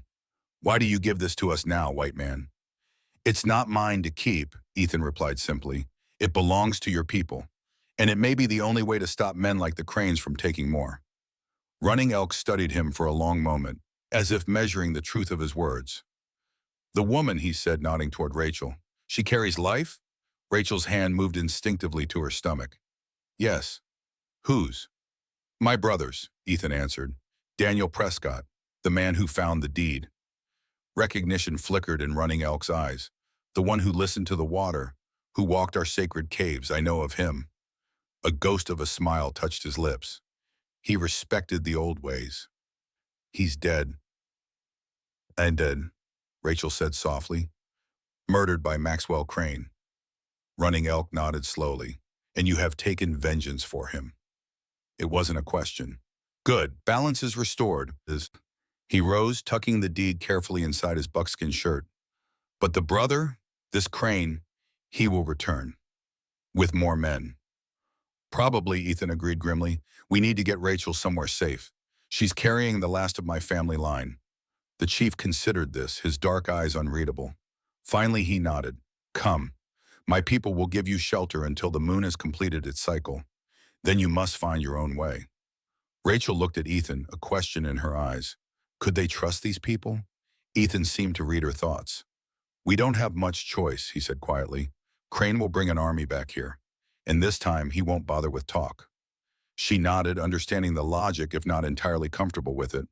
The Shoshone had their own reasons for helping. The deed gave them leverage they hadn't possessed before. But an alliance of convenience was better than none at all. As they prepared to leave, Rachel took one last look around the cabin that had been Daniel's home, that had briefly been a sanctuary for her and Ethan. In just days, it had come to feel familiar, almost safe. Now they were fleeing again into an uncertain future. Outside, the Shoshone had brought extra horses. One warrior helped Rachel mount a sturdy painted mare, while Ethan swung up onto a muscular bay gelding. Running Elk, despite his wound, sat tall on his own horse, giving orders in the Shoshone language that sent warriors spreading out in all directions. We ride north, the chief told Ethan, to the summer hunting grounds. The white man rarely ventures there. As they set out, the cabin receding into darkness behind them, Rachel found herself riding beside Ethan. Above them, stars wheeled in the vast blackness, eternal and indifferent to the human dramas playing out beneath them. Will we ever stop running? She asked softly. Ethan's face was shadowed, unreadable in the darkness. Eventually, he said, one way or another. Not the most comforting answer, but honest. Rachel appreciated that about him, his refusal to offer false hope.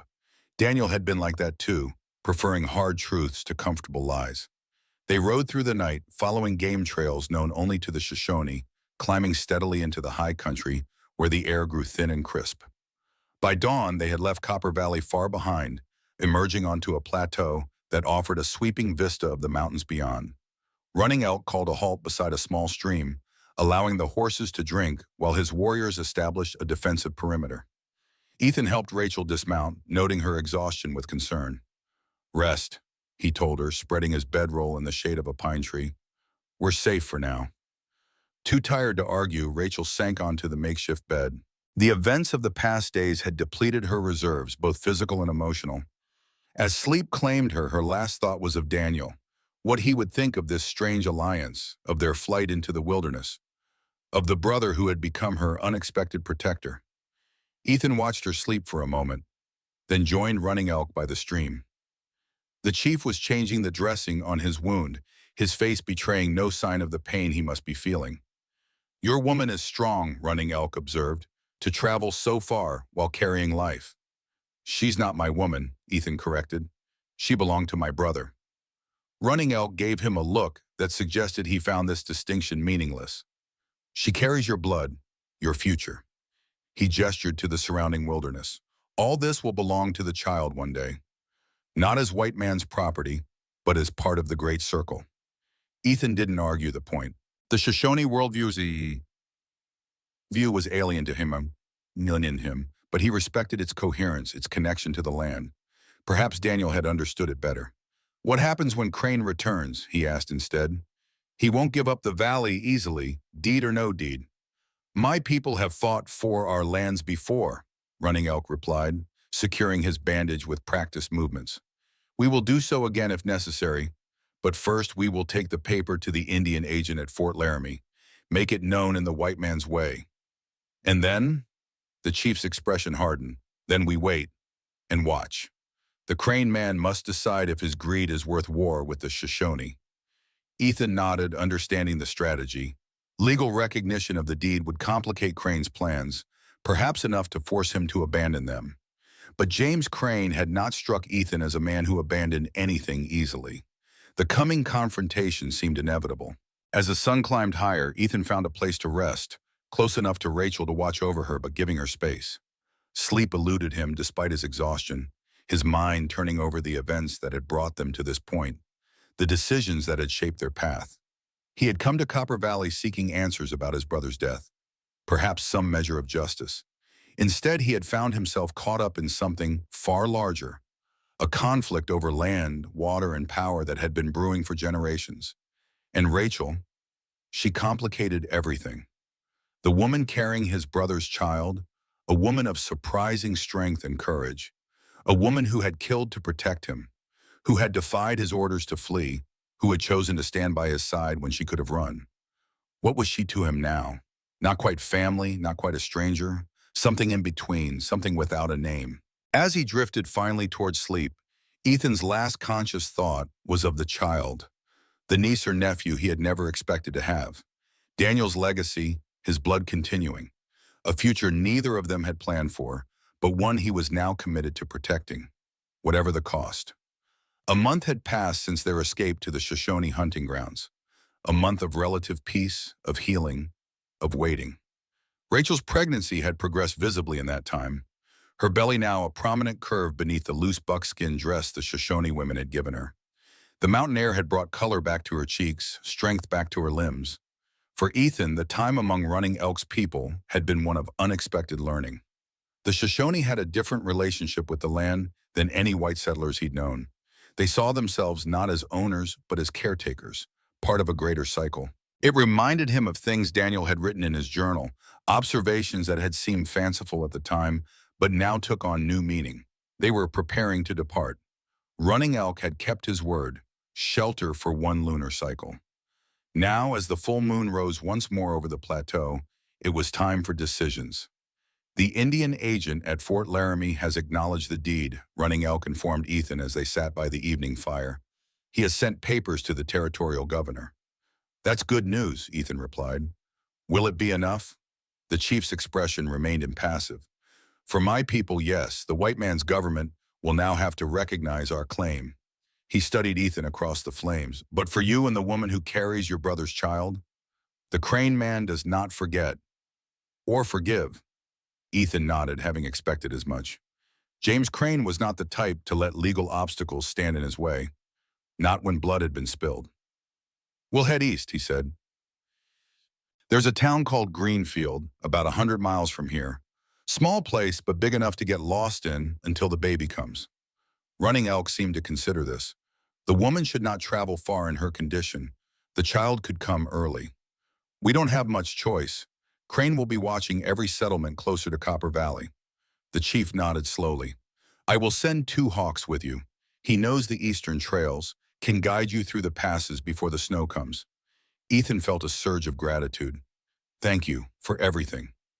Running Elk dismissed the thanks with a slight gesture. You returned what belonged to my people. The debt is paid. He rose, signaling the end of the conversation. Leave at dawn, travel light and fast. As the chief walked away, Ethan's gaze found Rachel across the camp.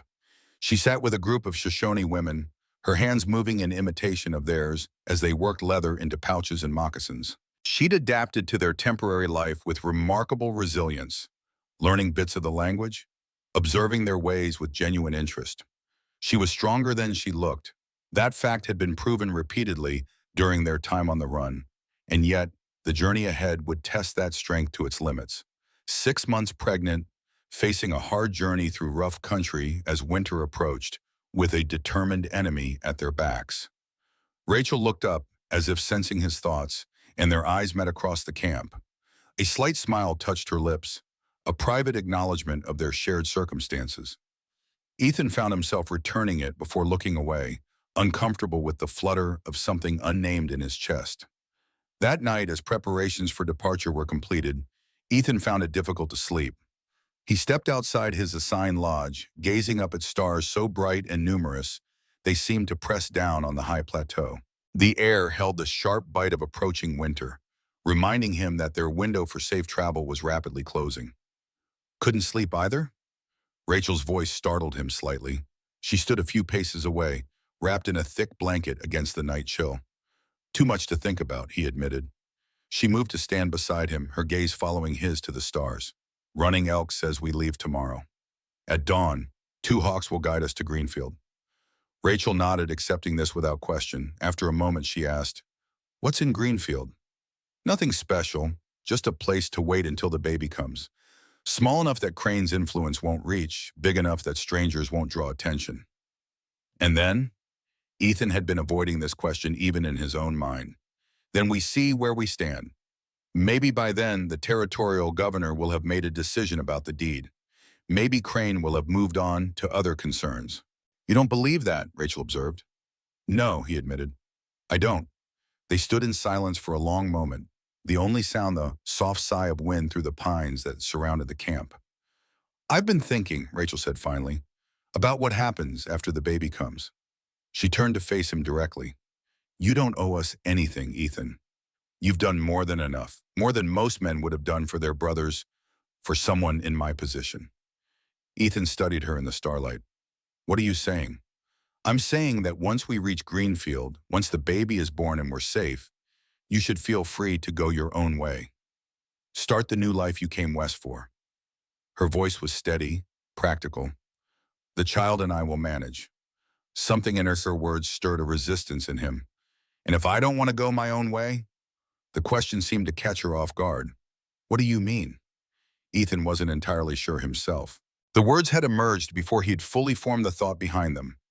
"I mean," he said slowly, "that maybe my responsibility to Daniel's child doesn't end with making sure you're both safe." "Responsibility?" A slight edge entered her voice. "Is that all this is to you?" "No." The admission surprised him as much as it seemed to surprise her. "No, it's not just responsibility." Before he could elaborate, a sound drew their attention. The soft tread of moccasins on packed earth. 2 hawks approached, his expression grave. "Riders," he said simply. "Many, coming from the south." Ethan felt a cold weight settle in his stomach. "Crane?" 2 hawks nodded. "White men with many guns. They follow our trail from the valley." "How far?" "Half-day's ride. They camp now. We'll move again at dawn." Ethan turned to Rachel, seeing his own alarm reflected in her eyes. "So much for leaving in the morning. We need to go. Now." The camp erupted into quiet but efficient activity. Running Elk ordered immediate evacuation, not just for Ethan and Rachel, but for the entire band. A war party of white men this far into Shoshone territory represented a threat to all. Within an hour, the lodges were dismantled, belongings packed, horses saddled. Ethan helped Rachel onto a sturdy mare, noting with concern the fatigue already visible in her face. The past weeks had been peaceful, allowing her to regain her strength, but she was still a pregnant woman facing a grueling night journey. "We'll rest when we're clear." he promised, adjusting her blanket around her shoulders. She nodded, gathering the reins with determined hands. I'll be fine. Running Elk approached, mounted on his war horse. My people go north, to winter camps in the High Valley. You and the woman must go east with 2 hawks, as planned. He gestured to a young warrior who sat waiting on a paint pony. He will lead you through Shadow Pass. It is a hard trail, but the white men will not know it. Thank you, Ethan said, swinging up onto his own mount. I hope we meet again in better times. The chief's weathered face remained impassive. The wheel turns. All things return. He raised a hand in farewell, then wheeled his horse, leading his people away into the darkness. 2 hawks motioned for Ethan and Rachel to follow, turning his pony toward a narrow trail that led between towering pines. They set out at a careful pace, mindful of the treacherous terrain and the darkness that shrouded it. For hours they rode in silence, climbing steadily into the mountains. The air grew colder as they ascended, their breath clouding before them in the pale moonlight. Rachel rode without complaint, though Ethan could see the effort it cost her to maintain her seat as exhaustion set in. Near dawn, as the eastern sky began to lighten to a pearlescent gray, 2 hawks finally called a halt in a sheltered hollow surrounded by dense spruce. A small spring bubbled up among the rocks, providing fresh water. Rest, the young warrior instructed. Horses tired, need water, food. We stay until midday, then ride again. Ethan helped Rachel dismount, concerned by her pallor. She swayed slightly as her feet touched the ground, and he steadied her with a hand at her elbow. Sit, he said, guiding her to a flat rock beside the spring. Drink.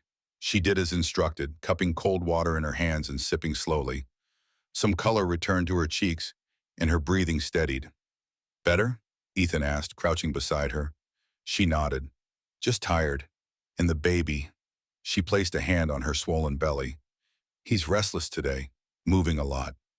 He? A small smile touched her lips. Daniel was convinced it's a girl, but I've always thought it's a boy. Call it a mother's intuition. Ethan found himself smiling in return. Daniel never did like being wrong.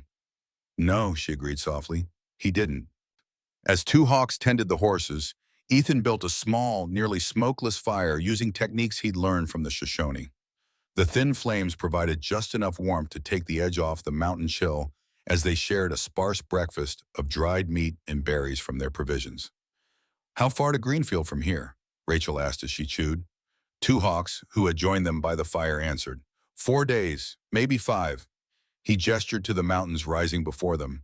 First Shadow Pass, 1 day through mountains, then grassland. 2, 3 days more. Ethan studied the young warrior. And the men following us? Will they know about the pass? 2 hawks shook his head. White men stay on main trails. This path for Shoshone only. He hesitated, then added, but they have tracker. Good one. He find trail, maybe. This news was unsettling, but not unexpected. James Crane would have hired the best men available for his pursuit. We'll need to be careful, leaving as little sign as possible, Ethan said. They rested through the morning, sleeping in shifts with one always keeping watch. Around midday, as planned, they doused the fire, obliterated all signs of their camp, and resumed their journey. Shadow Pass proved aptly named.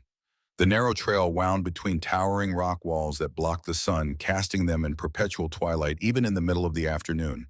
The path was barely wide enough for a single horse in places, forcing them to proceed in single file with 2 hawks leading.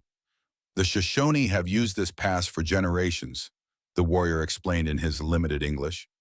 War parties, hunting groups, families moving between summer and winter grounds. He pointed to markings carved into the rock face, symbols Ethan couldn't decipher but recognized as deliberate. Trail markers, show water, shelter, danger. Despite the difficult terrain, they made good progress. By nightfall, the walls of the pass had begun to open out, revealing glimpses of star-filled sky above. 2 hawks led them to a small cave set into the eastern wall, a shelter marked by one of the trail signs they had passed earlier. Sleep here, he said, dismounting. Safe place. No fire tonight. The cave was shallow but dry, with room enough for them and their gear. The horses were secured outside where sparse mountain grass provided some grazing. As Rachel settled onto her bedroll, Ethan noticed her wince, one hand moving to the small of her back. Pain? He asked quietly. She shook her head. Just stiffness. Nothing to worry about. Ethan wasn't convinced. You should rest tomorrow. We can afford a day. No, she said firmly. Every day we delay is a day Crane gets closer. I'll be fine. She met his concerned gaze steadily. I'm stronger than I look, Ethan Prescott. Never doubted it, he replied with a slight smile. As the others slept, Ethan took first watch, positioning himself at the cave entrance where he could observe both the trail behind them and the open country that lay ahead. The grasslands Two Hawks had mentioned stretched to the horizon, silvered by moonlight. Somewhere out there lay Greenfield and the relative safety it promised. The night passed uneventfully. At dawn, they ate a cold breakfast and resumed their journey, descending from the pass onto the open plain. The terrain was easier here, allowing them to make better time, but it also left them exposed, visible from a considerable distance to anyone following. We ride hard today, Two Hawks advised. Reach river by night. Find trees for cover. Throughout the day, Rachel's discomfort became increasingly obvious, though she made no complaint. Ethan rode close beside her, watching with concern as she shifted repeatedly in the saddle, seeking relief that never seemed to come. By mid-afternoon, dark clouds had gathered on the western horizon, promising the season's first substantial storm. The temperature dropped noticeably as the wind picked up, carrying the scent of approaching rain. Weather bad coming, Two Hawks observed, eyeing the clouds. Need shelter soon. Ethan nodded agreement, watching as Rachel hunched against a particularly strong gust. How far to the river? Still many miles. The warrior scanned the landscape, then pointed to a line of darker vegetation perhaps 2 miles ahead. Small creek there, trees, some shelter. They made for the creek with renewed urgency as the first fat raindrops began to fall. By the time they reached the sparse grove of cottonwoods lining the waterway, the shower had become a steady downpour that soaked through their clothing and plastered hair to foreheads. There was no proper shelter to be found, only the meager protection offered by the tree's nearly bare branches.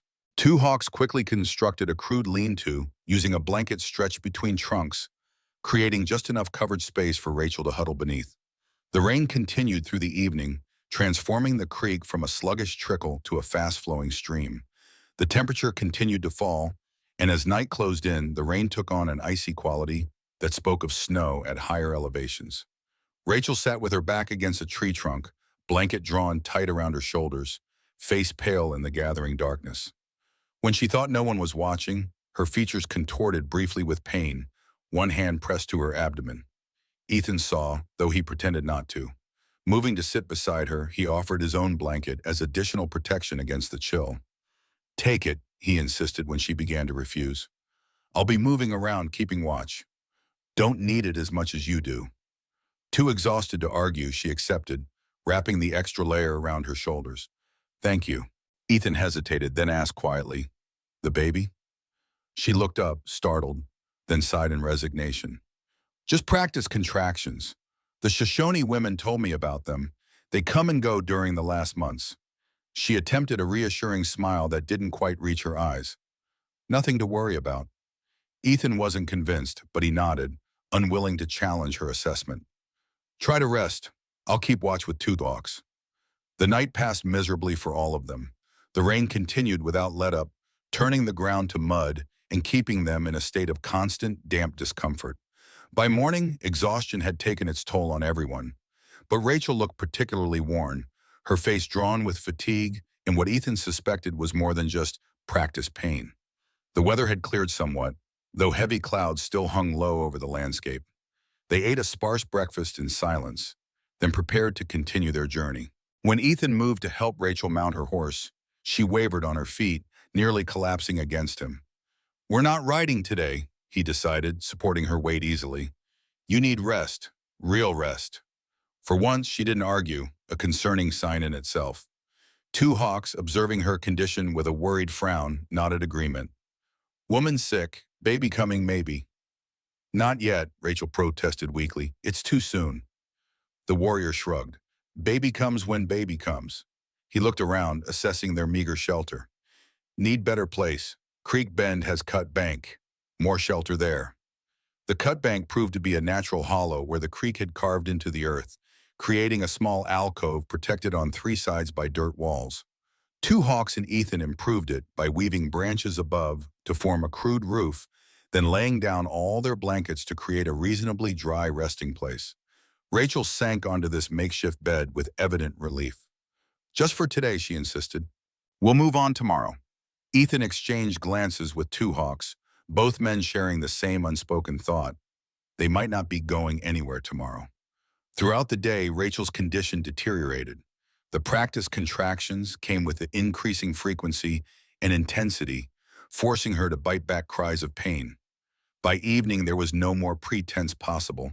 The baby was coming, a month earlier than expected. I'll ride for help, Ethan decided, after a particularly bad contraction left Rachel gasping. There must be a settlement within a day's ride. Two Hawks shook his head. No time, baby comes fast now. He nodded toward the eastern horizon where rain clouds were building once more. Storm coming again too. I can't just sit here and do nothing. Ethan's voice rose with frustration and fear. Rachel reached for his hand, her grip surprisingly strong despite her condition. The Shoshone women showed me what to do, she said, her voice tight but controlled. Two Hawks knows too. His sister has many children. The warrior nodded confirmation. I help birth colts, calves, babies, same things. Ethan felt utterly useless, completely out of his depth. Gunfights, tracking, survival in harsh conditions. These were challenges he understood. But childbirth? He had no frame of reference, no skills to offer.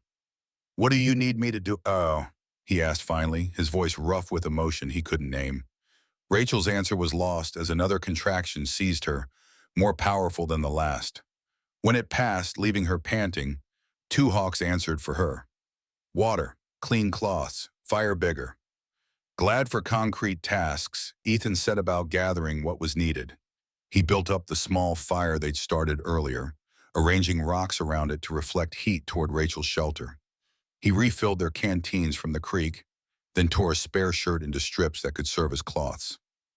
As darkness fell fully, Rachel's labor intensified. Ethan found himself beside her, supporting her back during contractions, wiping her brow between them. Two Hawks moved with quiet efficiency, using his hunting knife to fashion a crude basin from tree bark, setting water to heat by the fire, preparing in his own way. Time lost meaning as the night progressed. Rain began to fall again, pattering on the branch roof above them, but the shelter held. Rachel alternated between fierce determination and moments of despair, sometimes squeezing Ethan's hand until he lost feeling in his fingers, sometimes pushing him away as the pain overwhelmed rational thought. Daniel should be here, she gasped after a particularly bad contraction. Not you, it should be him. I know, Ethan said simply, not taking offense at the truth of her words. Her eyes sought his in the dim firelight. I'm sorry, that wasn't fair. Nothing about any of this has been fair, he replied. But we're here now, and that baby's coming, whether we're ready or not. A ghost of a smile touched her lips. Very practical, Mr. Prescott. Just stating facts, ma'am. Another contraction cut off further conversation. Two Hawks, who had been monitoring her progress, spoke quietly. Soon now. Very soon. He was right. Within the hour, Rachel's labor entered its final phase. Ethan found himself behind her, supporting her weight as she pushed, while Two Hawks positioned himself to receive the child. The young warrior's calm competence was reassuring in the face of Rachel's pain and Ethan's own barely controlled panic. When the moment finally came, it happened with startling speed. A last tremendous effort from Rachel, a flurry of movement, and then a sound unlike any Ethan had heard before. A tiny, indignant cry that cut through the patter of rain and the crackle of fire. A boy, Two Hawks announced, cradling a small, writhing form. Strong lungs. Rachel collapsed back against Ethan's chest, exhausted but reaching for her child. Two Hawks quickly wrapped the infant in a clean cloth, then placed him in his mother's waiting arms. The transformation in Rachel's face was immediate, pain and exhaustion giving way to wonder as she gazed down at her son. Hello, she whispered, touching a fingertip to his tiny cheek. I've been waiting for you. Ethan found himself transfixed by the tableau before him. Mother and child, firelight gilding their faces, the night in the storm held at bay by the fragile shelter of branches and earth. Something tightened in his chest, a complex emotion he couldn't name. After attending to the necessary aftermath of birth, two hawks discreetly withdrew to keep watch outside, leaving the new mother and her unexpected protector alone with the infant. "He looks like Daniel," Rachel said softly, studying the baby's face. Same chin. Ethan peered at the tiny red-faced newborn, trying to see his brother in those scrunched features. "If you say so," he replied doubtfully, earning a weak laugh from Rachel. "You're not very good at lying, Ethan Prescott." She shifted slightly, wincing at lingering pain. "Would you like to hold him?" The question caught him off guard. "I've never held a baby before. There's a first time for everything." Before he could protest further, she was placing the small Monal in his arms, adjusting his hold. "Support his head. There. Like that." The weight was negligible. The child couldn't have been more than 6 pounds. But Ethan felt as though he'd been entrusted with something immeasurably precious. The baby squirmed briefly, then settled, one tiny hand escaping the blanket to curl reflexively around Ethan's finger. Something shifted in his chest, a feeling he hadn't experienced in years, perhaps had never truly experienced before. "What will you call him?" he asked, his voice uncharacteristically rough. Rachel considered it for a moment. "Daniel, of course. Daniel Ethan Morton." Ethan looked up sharply. "You don't have to." "I want to," she interrupted. "You saved his life. Saved both our lives. It seems fitting." Her eyes met his, holding a depth of feeling that made his breath catch. "And I want him to know the kind of man his uncle is. The kind of man who risked everything for people who weren't even his responsibility." Ethan swallowed hard against the tightness in his throat. "Rachel, you don't need to say anything," she said softly. "Just know that whatever happens, whatever roads we take after this, you've become—" She paused, searching for the right words. "You've become family to us, more than just Daniel's brother. Something—" She hesitated, a flush coloring her cheeks. "Something that's ours alone." Their eyes held for a long moment, an unspoken understanding passing between them. This wasn't just about duty or responsibility anymore.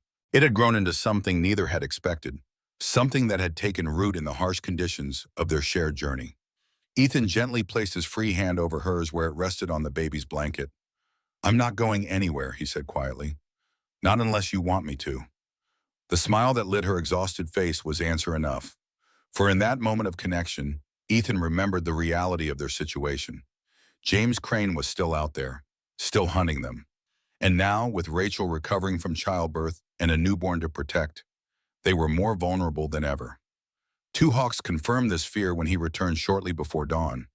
"Riders," he reported simply, "far still but coming this way." Ethan handed the baby back to Rachel, his mind already shifting to practical concerns. "How many? How far?" "6, maybe 7. Many miles still, but they find creek tracks, maybe." The warrior's expression was grim. Woman cannot ride. Baby too new. It was the dilemma Ethan had dreaded. Rachel needed days, not hours, to recover enough for travel. The baby was too fragile for a hard journey.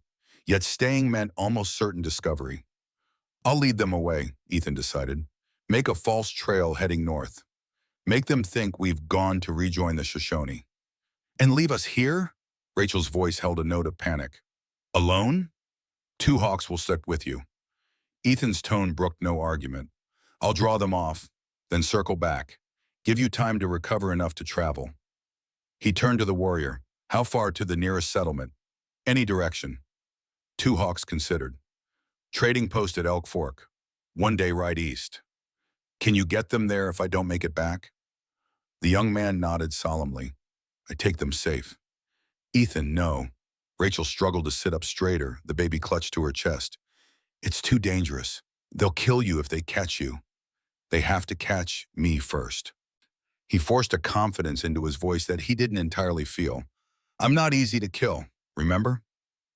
Preparations were made quickly. Ethan would take his horse and minimal supplies, creating an obvious trail heading north, obvious enough that even amateur trackers would find it. Two Hawks would remain with Rachel and the baby, keeping them hidden and safe until either Ethan returned or it became clear he wouldn't be coming back. As he prepared to leave, Ethan knelt beside Rachel's makeshift bed. The baby slept in her arms, tiny face peaceful despite the danger surrounding him. 2 days, Ethan said. If I'm not back by then, don't wait. Go with Two Hawks to the trading post. Rachel reached out, catching his hand in a grip that belied her exhaustion. Promise me you will come back, she whispered fiercely. Not just for him.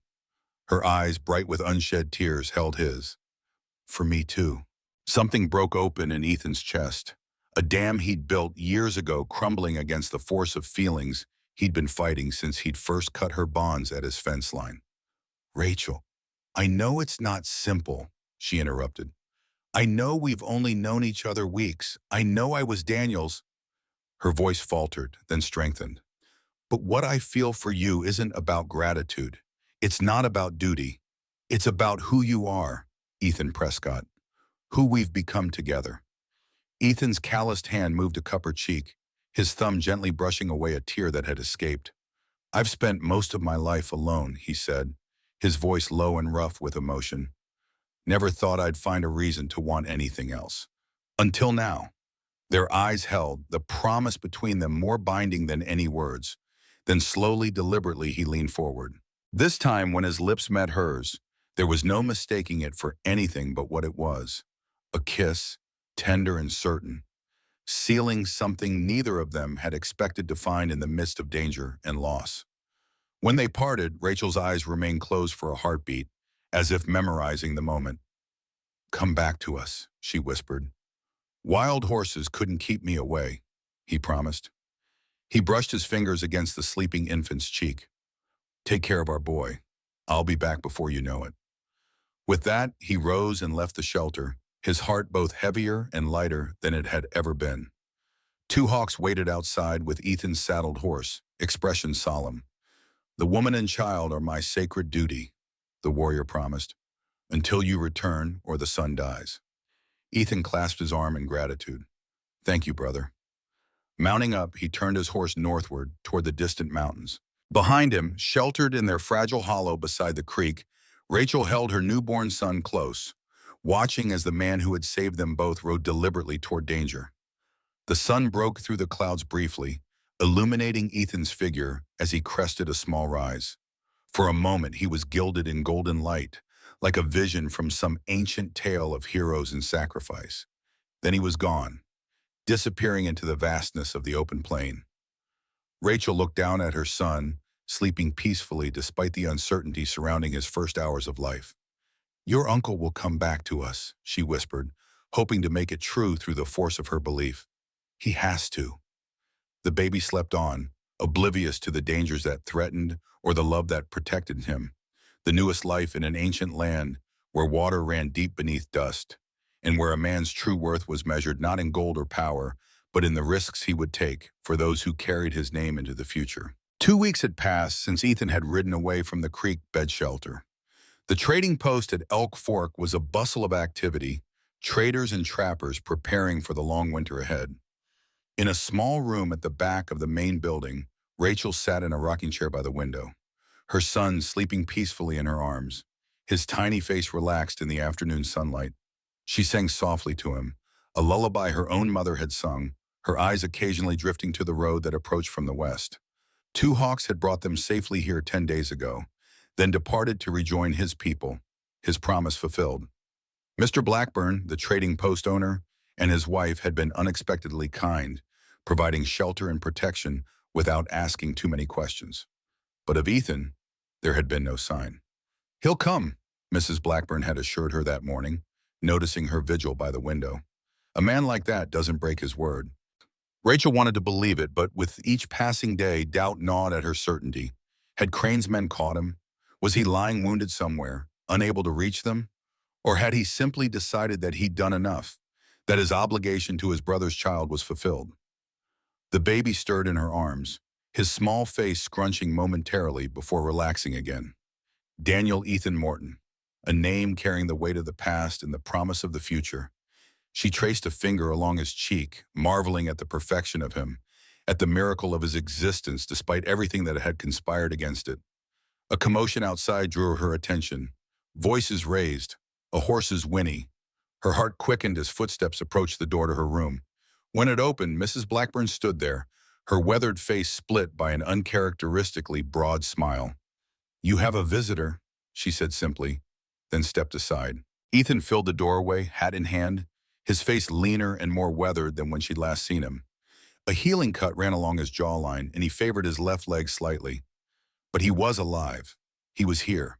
For a long moment, they simply looked at each other, neither seeming to know what to say. Then the baby made a small sound, breaking the spell. "He's grown," Ethan said finally, his voice rough with emotion or exhaustion or both. Rachel nodded, unable to speak past the tightness in her throat.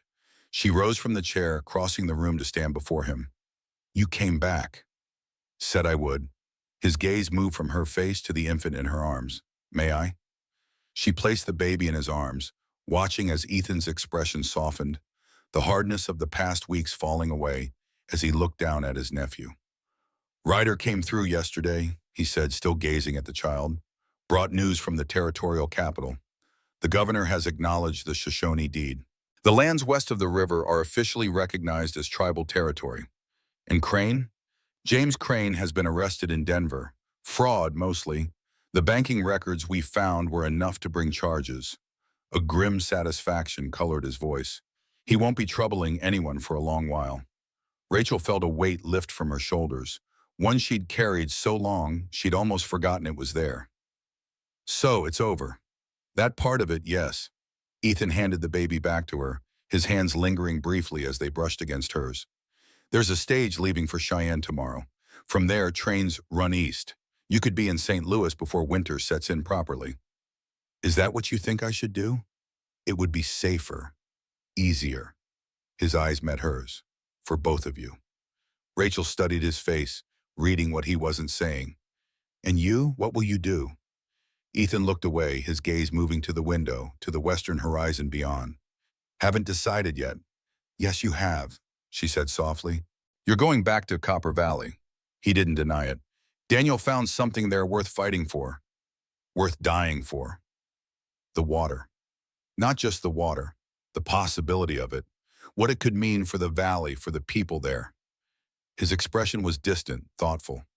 "With the Shoshone claim recognized, there's a chance to do things differently. Work with them, not against them." Rachel moved to stand beside him at the window, the baby cradled between them. "It would be a hard life." "Yes." "Uncertain." "Yes." She turned to face him fully. "Would there be room for us?"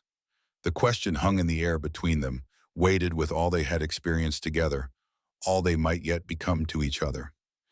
Ethan's answer was to reach out, his hand gently cradling the back of her head as he leaned forward to press his lips to hers.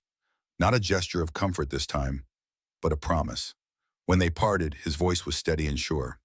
"There will always be room for you, both of you." Outside, the sun was setting over the western plains, painting the sky in shades of gold and crimson. In a few days, they would begin the journey back to Copper Valley, not as fugitives this time, but as family.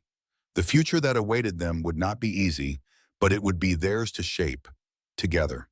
The baby slept on in Rachel's arms, secure in the circle of protection formed by those who loved him. The newest branch of a family tree once thought ended, now finding new roots in ancient soil, where water ran deep beneath dust, promising life and renewal to those with the courage to seek it.